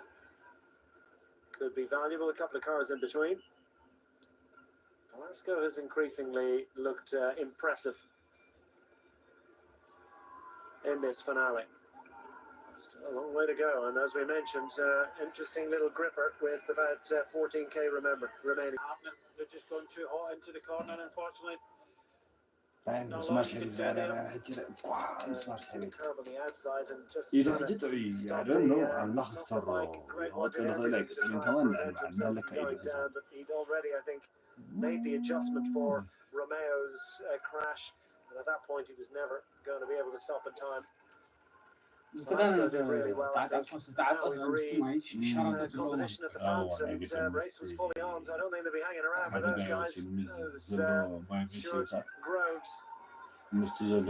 Press on up front, Vandenbroek. There's your trio. Given an opportunity. And they'll ride this one home.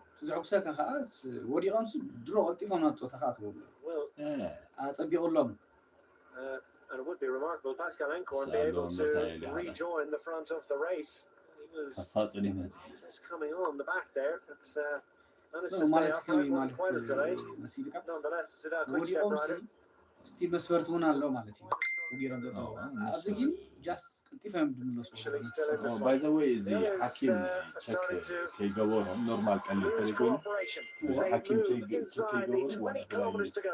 you see I ፍቀድኒ ነው ማለት እዚ ሕጂ ግዴታ hakim check አው አምሶም ስለዘለው ዳንበር check ከገወሩ hakim አይመለስ being chased by Gigant. Gigant finds himself in no man's land and not quite sure what to do. Suspect he sees riders coming up from behind. Velasco delayed by that crash but didn't go down. Meanwhile, Jorgensen, Wellens, and now they've linked up with Matteo Trentin. He's come back to them. They still believe.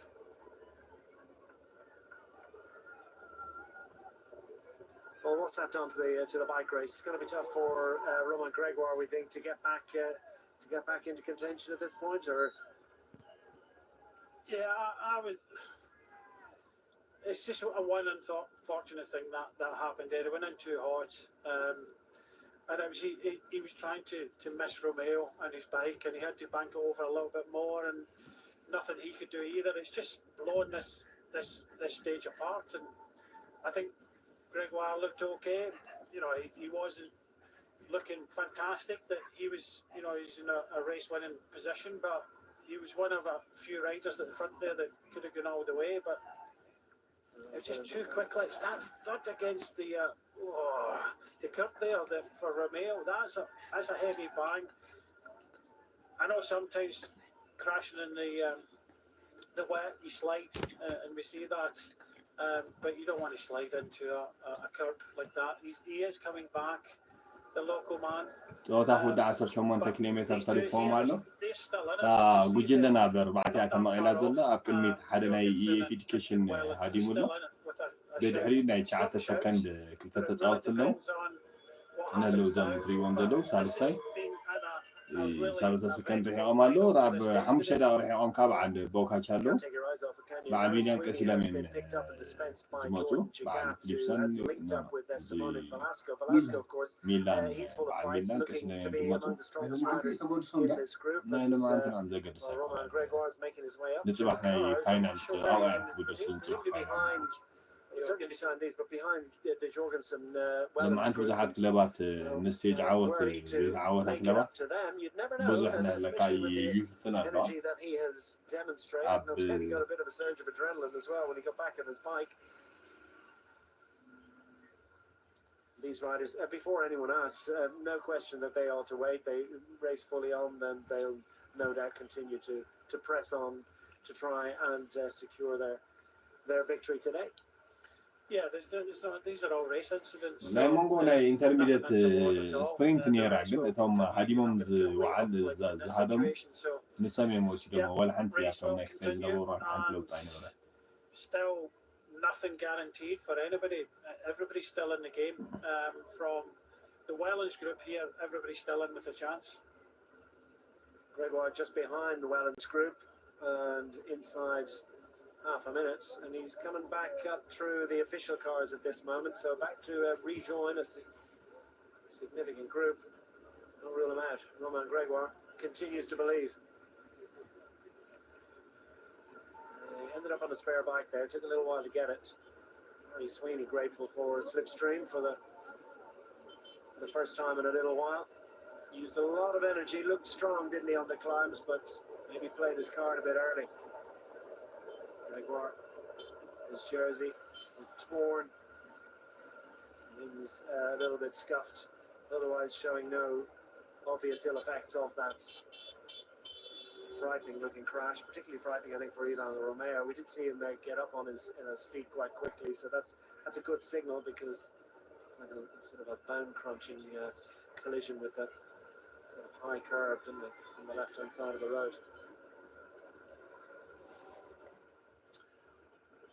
Well, look at this. Lack of cooperation, and well, you're watching the race heading off. The two sprinters clearly, I think, just decided, right, I'm just going to sit these two guys. Frank van der Broek, not a sprinter. I think Stuart and Groves are, so he's playing the game. Frank van der Broek didn't want to come down around Jake Stewart, and he just rode off the front. So it's getting tactical now. Well, if Jake Stewart starts riding now to try and close the gap to Caden Groves, will Frank van der Broek give him the turn at that point? So that's the thing. But he's committed now, Caden Groves, and he's going to go for it. But still, there's still a lot. There's still 16 kilometres to go. Still this ramp up as well, and Jorgensen and Wellens are still in it in 30 seconds.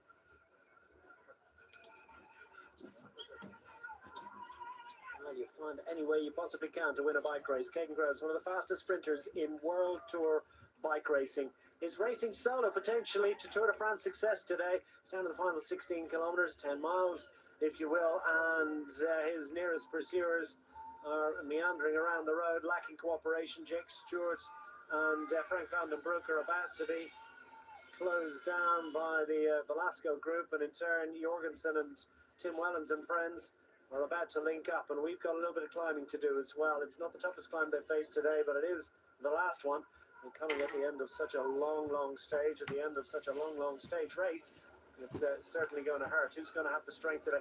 Probably worth pointing out that Caden Groves, as well as being the best sprinter in the group by street, has also been one of the strongest riders in this breakaway. He showed it. He's setting his rhythm on the climbs. He looks really strong today, even in this group. And this climb coming up in the distance now, and he is totally committed to this, and he'll give it absolutely everything. And you never thought of this group. We were saying all along, you don't want to come to the finish with Groves, and the only person who wanted to come to the finish with Groves is Groves himself. But I don't think I've seen many stages here at Tour de France when the strongest sprinter in the group, a sprinter that's won multiple Grand Tour stages, is in this position. Yeah, 9 of them. I just looked it up. 7 stages of Vuelta a España, 2 stages of Giro d'Italia. Is he on a way to completing the trilogy? Because Tour de France success beckons. It will be a 3rd victory of Tour de France for the Abis in the Koenig squad. His teammates Jasper Philipsen and Matthew van der Poel have been taking their success. They're out of the race. Injury and illness claiming. The 2 stars, Caden Groves, given his opportunity, went looking for stage success a few days ago in Valence, unfortunately delayed by that late crash, so not able to strut his stuff. Champs-Élysées tomorrow looks potential. Of course, they haven't quite linked up, so there's a split in that group, but up front, showing at 35 seconds and out to 45 seconds now to the Jorgensen group. It's really looking good, you have to say, for Caden Groves right now. It depends on how much he's got left in this climb, because I feel there's going to be another acceleration on this climb. I think it has to come from maybe what Wellens has got left. Does Jorgensen get anything left? Definitely Gregoire in this second group, but there has to be a big acceleration on this small climb now if they want to bring Caden Groves back. But Groves looking really strong today. Just to remind you of the situation, this is the third group on the road. This is led at the moment by Matteo Jorgensen. Meanwhile, further up, you've got the Frank van den Broek group. Got Jake Stewart for company, although they're not necessarily best friends right now. Simona Velasco. That's clear. You did it to me, I'm going to do it to you. But at the same time, you're losing the race. Why? Knock your heads together. Let that go, because you're not going to win if you don't catch this man in front. Setting the tempo on the climb is Pascal Encorn, who was dropped by Caden Groves on the last climb. So you would imagine this is a continuing, evolving and strong situation for Caden Groves, the Australian rider, with Harry Sweeney, an Australian, leaping out of the bunch with over 60 kilometres remaining to emulate the achievement of his teammate Ben Healy from earlier in the race. That one didn't quite work out. He was caught maybe at the worst possible time at the bottom of the last climb. Pushed behind him. Sweeney now potentially linking up with that Encorn group, but Hayden Groves scampered clear. World-class sprinters are not supposed to win stages solo. Yeah, they'll love this one. I mean, this one. This is sometimes what they dream of, having a solo victory, because they don't always get these opportunities. Spend their lives riding in the wheels. By their teammates. Many شموها ولا تستعمل حجز جيرون ستيج فتولو مالتي أكدام نرجزلو كابعن شمونتن سكندري يقول لها بزوم كاكالا يجيلا مالتي كاكالا يجيلا ناي حمشة تساوت سالسة يجيلا ونكم من أربعة حمشة تساوت يحجزلا بدي حريت جنب بعد بوكاتشا ولا حنت ريسبوند قبل زي كله 5 minutes at the moment, so it's still advantage Gigat in that bid for general classification. Na idea education تاري مزنا برا تساوته أب نهلكم أبصار سيتي بوجلله. Now where's the cooperation? Out to almost a minute. Encorn riding solo here, and that's just not representative of the sort of relative strength in this group to this point. Of course, he's been detached from the Gigat group. Jorgensen is about to overhaul. They've still not entirely given up on this one. It's still an intense pace being set, such that Jake Stewart and Frank van den Broek are together, and they still, I think, they help each other, because it's Frank van den Broek who just said, "Right, I'm not going to ride." If these two ride together, they still have a chance of coming back to Caden Groves and potentially a stage win. So I think Van den Broek made the wrong choice there. He was trying to play the sprinters against each other, and it kind of backfired on him. Jorgensen looks as if he's going to link up with a further split in that one, because two big friends, Jake Stewart and Frank van den Broek, have now moved ahead of Jordan Gigat and Simon حاليا سالسيتن زلو ساتوا الحمس لزلو نتياب كنو زلو نرحك حاجة زلو the potential stage one is going down the road. دراسة حدا كيلومتر خلي فولو نربع ساعتين almost 5 سكند جانتي كلهم عندنا حدا قارب صور بتاعي فولو Tutor Pro Cycling, their chances don't look particularly strong right now. Gigat and Simone Velasco have in turn been left by, and this looks as if Van den Broek moving ahead of Jake Stewart. So Jake Stewart not able to follow. Van den Broek's at least got what he wanted. He's ditched one of the sprinters, albeit now he's got to ride solo over the best one in the entire break. Yeah, I left. I think he made a mistake earlier on. He's given himself a lot to do to go across now to Caden Groves. But he did try and play both Jake Stewart and Caden Groves off against each other. They are two very fast finishers, and what he wanted to do was just play them at a game. And he's come out the other side with a small chance of victory. I still think the way that Caden Groves is riding at the moment, he's looking super strong today, and it could be a very special victory for him.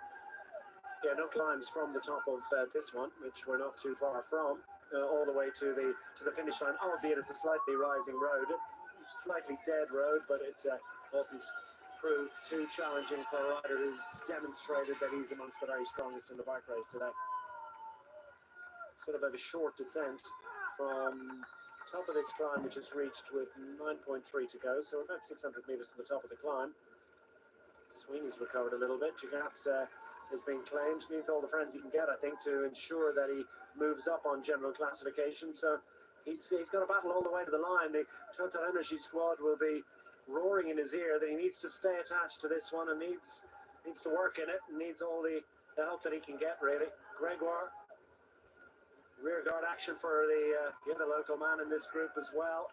Recovered from that crash, but now almost a minute behind the lead of the race.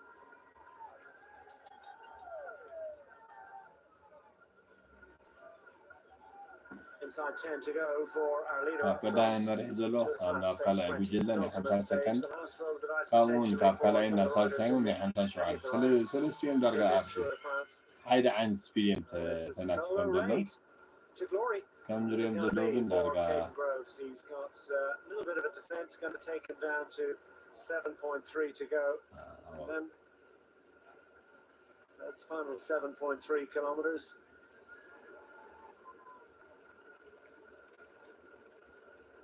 Slight rise, but pretty much a flat road.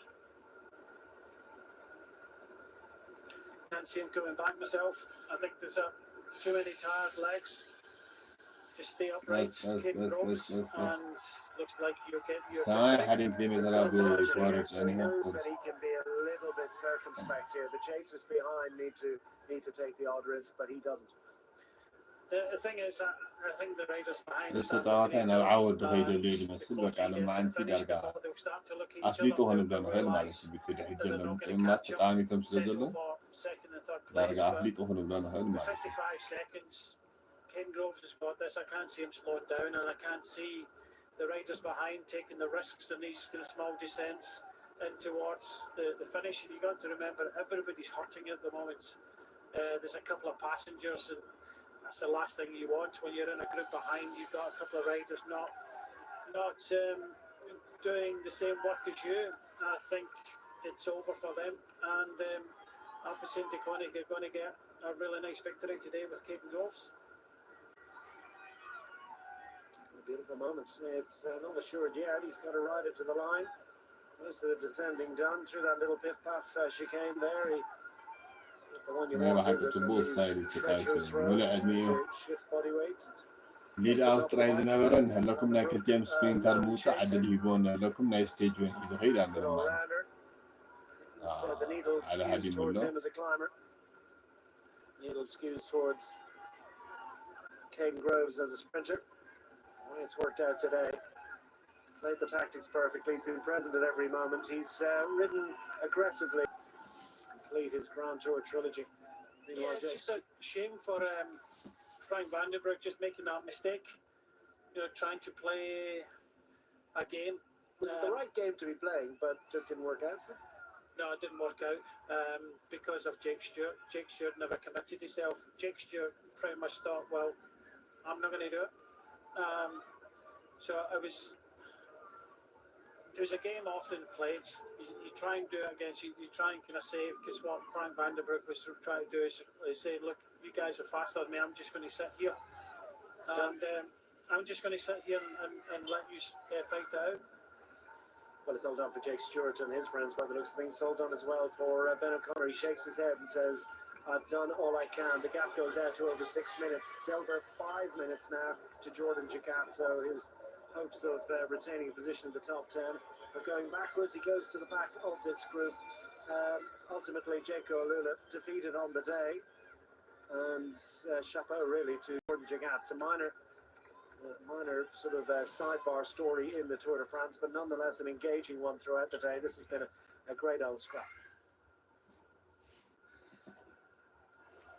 Great old scrap for stage honours as well.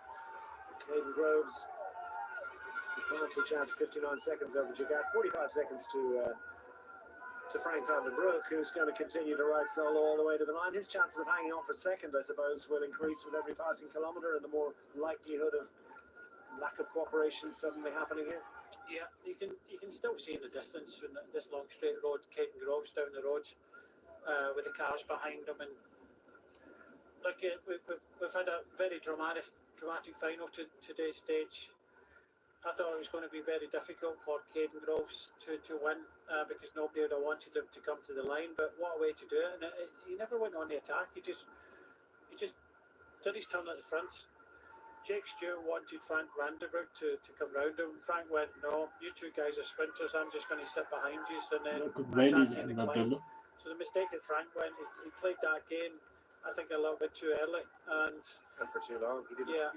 And then with Jake Stewart saying, well, that's it. I'm not going to play this game, and both of them missed it. Potentially, Vandenbroek could have explored his own potential to attack.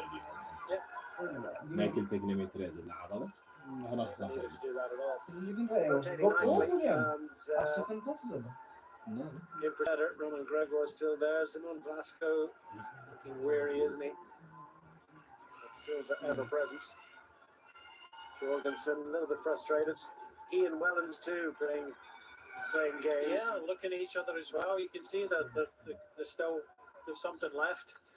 And I said don't discount them out, but then again, never thought that Caden Groves would go alone. Poor Harry Sweeney, he made that big effort and paid for it in the end, which I thought he would anyway, because there was still a lot to happen. But in the last few kilometres here, nothing stopping this man from getting his Tour de France stage win. And he came here as a lead-out rider, hoping that he'd maybe get his chance. This is not just a chance. This is an incredible ride that he's done. Got himself in the break, which arguably is a real tough day today. You look at the size of the peloton that's left. This has been really, really tough. And even getting himself in that breakaway of 13 riders, it was never a given. He was always a target on his back as the best sprinter by far. Good sprinters don't get their own opportunities to win stages, let alone do it solo. This is up there with some of the best stages that they've been in Tour de France this year. It's remarkable, it's memorable, isn't it? A sprinter winning alone on the stage of Tour de France. Frank Vandenbroek chasing alone and trying to fend off the group behind. He's got less than 10 seconds advantage, so it is a narrow one. They look pretty committed to trying to close him down. They've got scent of second place, but he's already celebrating. Look at this. He's already trying to sort of take on board what he's achieving. The event is still just 45 seconds, so he needs to run the final 3K. But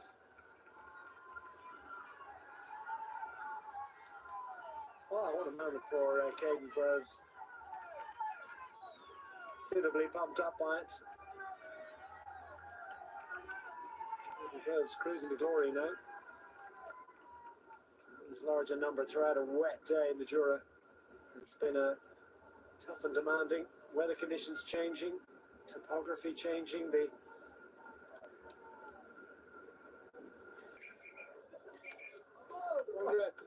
He's to thank himself. حقوس بغاتي بقى نفيليبسون دبيس والله لفاندربول كمان هو فيلم كتاب نصات تصاوتي وزيبهم كوين هناك كان جيرهم سانسين عواتو نايتا كان تابو لسنة بتعني Matteo Trentin home after a busy day in the break for the Tudor Pro cycling man. Frustration really, but fine contribution. A veteran Italian. Continues to click away the yellow jersey group.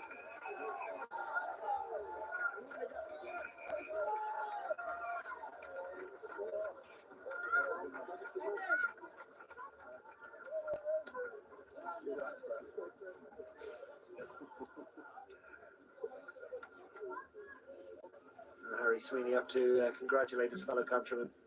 أبزع عباي بجلينا هجرنا لي. Made a bid and they've all been a fight, and all those riders know better than anyone else on planet Earth exactly what it took to create that victory.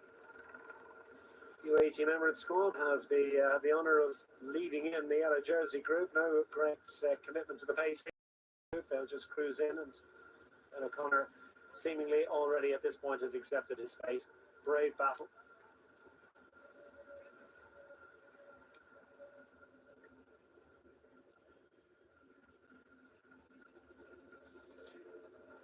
confirmation that Caden Groves has taken the glory. 54 seconds to the goods on stage 20, ahead of Frank van den Broek, Pascal Incorn, Velasco Gregoire, Stuart Jagat, and the rest have given us a terrific day of Tour de France racing.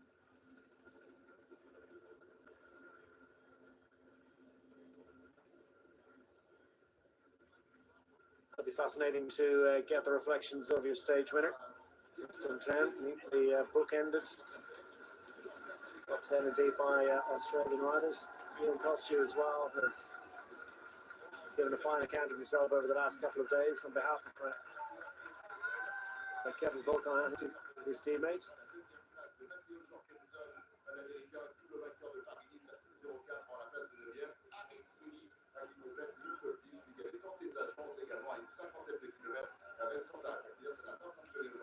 Mais ça a fonctionné pour Caden Groves. Voilà, Abis qui sera le combatif du jour, cher Marc. Voilà, c'est évidemment il y a cela. Quelques instants Abis 114th rider to complete the win trilogy.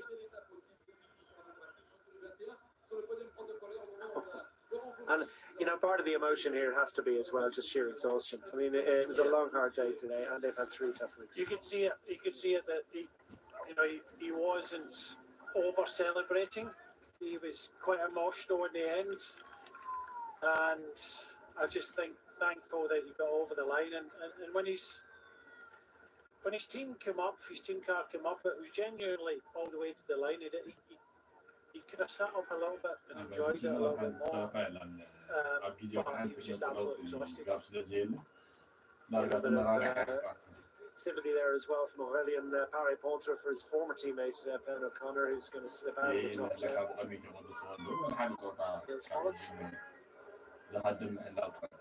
going to have the honour of leading this group through.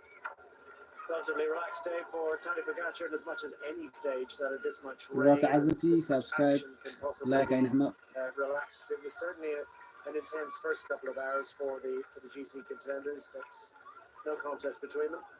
So we look forward now to the trip to Paris tomorrow. And what's across that mind? It's a deliciously tempting one, isn't it? The organisers have decided to shake things up a little bit. After last year's time trial, back towards Paris. But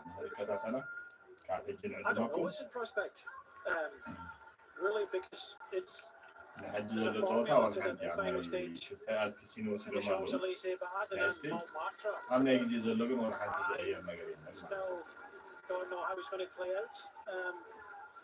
If they really go for it, then we could see a reduced group sprint. We could see a breakaway. I don't know. I think what my head is thinking is it's going to be a bunch finish. But anything can happen on that circuit. Yeah, who's going to be in that bunch? How many? You wouldn't bet against Caden Groves if he can summon the energy after today's effort. He's certainly got fantastic form, and he will surely try and re-energize and exercise himself for the potential of taking 2 stage victories in succession. Oh, a nice turn that really didn't need to happen, would you believe it? Just cruising to the finish. That's tired riders in a lot of frustration. So a wry smile there from the yellow jersey. Almost safe. ተሓቋቂፎም ማለት እዮም ቪንገርን ፖጋቻን ከም ዝንጎ Kia Raider, constant right from the Kia Raider, constant right from the inside. Just a moment's inattention, but again, these riders are tired after 3 weeks. These little seemingly silly little errors. Are more likely to happen to riders whose judgment is not affected.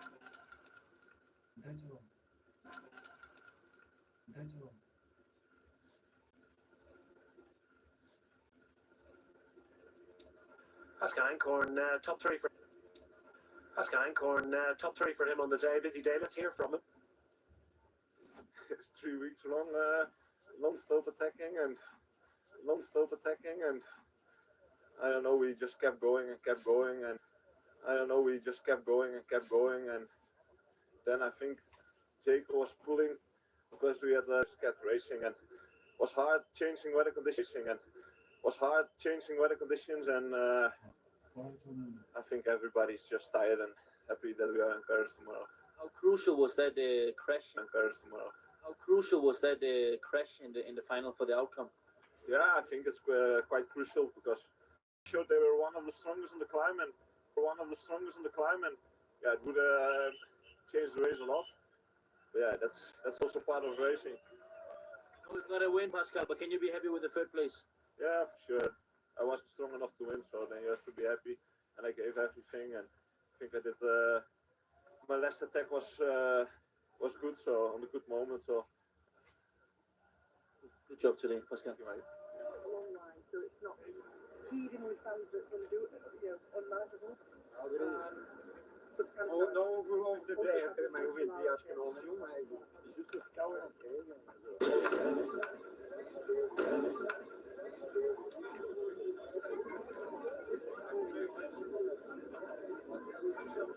So here is the imagery of the exhaustion. There are many riders who've looked like that, not just after the 20th stage of this year's tour, but from much earlier as well. It has been so brutal, competed at such a high pace. Let's hear from the stage winner, Caden Groves, completing his set of Grand Tour stage wins. Caden Groves, you're a man who has already won a lot of races and on Grand Tours, on the Vuelta, on the Giro. But apparently winning a stage on the Tour de France really means something. Yeah, of course. I mean, there's so many emotions to win here. The team, we come here with so many different plans with Jasper and Mature. And in the end, I get my own opportunities, and they haven't gone the right way. But today, I mean, yeah, it's super legs, and I just suffered to the line, and in reward, we get a tour stage. Because honestly, we were not expecting a sprint finish. We were not expecting a sprinter. How did you do it? Oh, the team, gave me the free roll the last days. Especially today, we weren't sure whether to go for the stage with myself or save for tomorrow. But in the end, when the rain starts to fall, I always have a super feeling normally in the cold weather. And it's like I said, it's my first time ever winning solo headed to a stage. So pretty incredible. This is what, a childhood dream? Well, not really a childhood because I only start cycling quite late, but I mean, there's so much pressure at the tour, and it's always, having one in the Giro, one in the Vuelta, will I ever get asked to? So going out there and putting in a performance and try to be discreet and to get up the road, but top 10 the tour is, it's an achievement, definitely.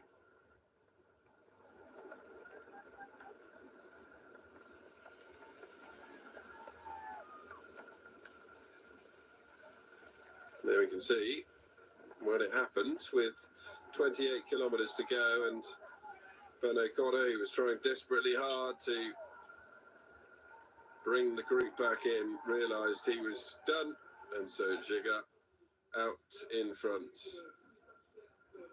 All sorted as the remainder come across the line. Little conversation going on between Tadej Pogačar and Wout van Aert.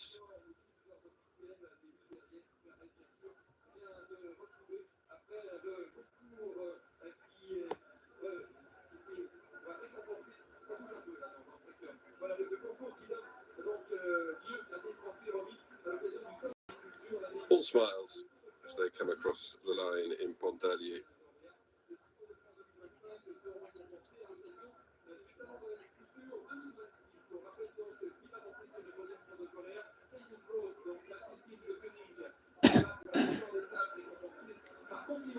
ክብራት ተኸታተልኩና ብምክትታልኩም እንዳመስገና ንሎማ ዓንቲ ስቴጅ 20 ተዛዚሙሉ ብሰላም ወዲና ኣለዉ ኣብ ናይ ፅባሕ ፋይናል ናይ ቱር ዲ ፍራንስ መዕፀዊ ስለ ዝኾነ ተኸታተሉና ብትሕትና ንሕብር ብዓብዪ ኒቪንያም ናይ መጨረሻ ስለ ዝኾነ በቃ ደገፍና ንግለፀሉ ናይ ፅባሕ ሰባት ሰብ ዝበረና as long as he finishes in Paris tomorrow.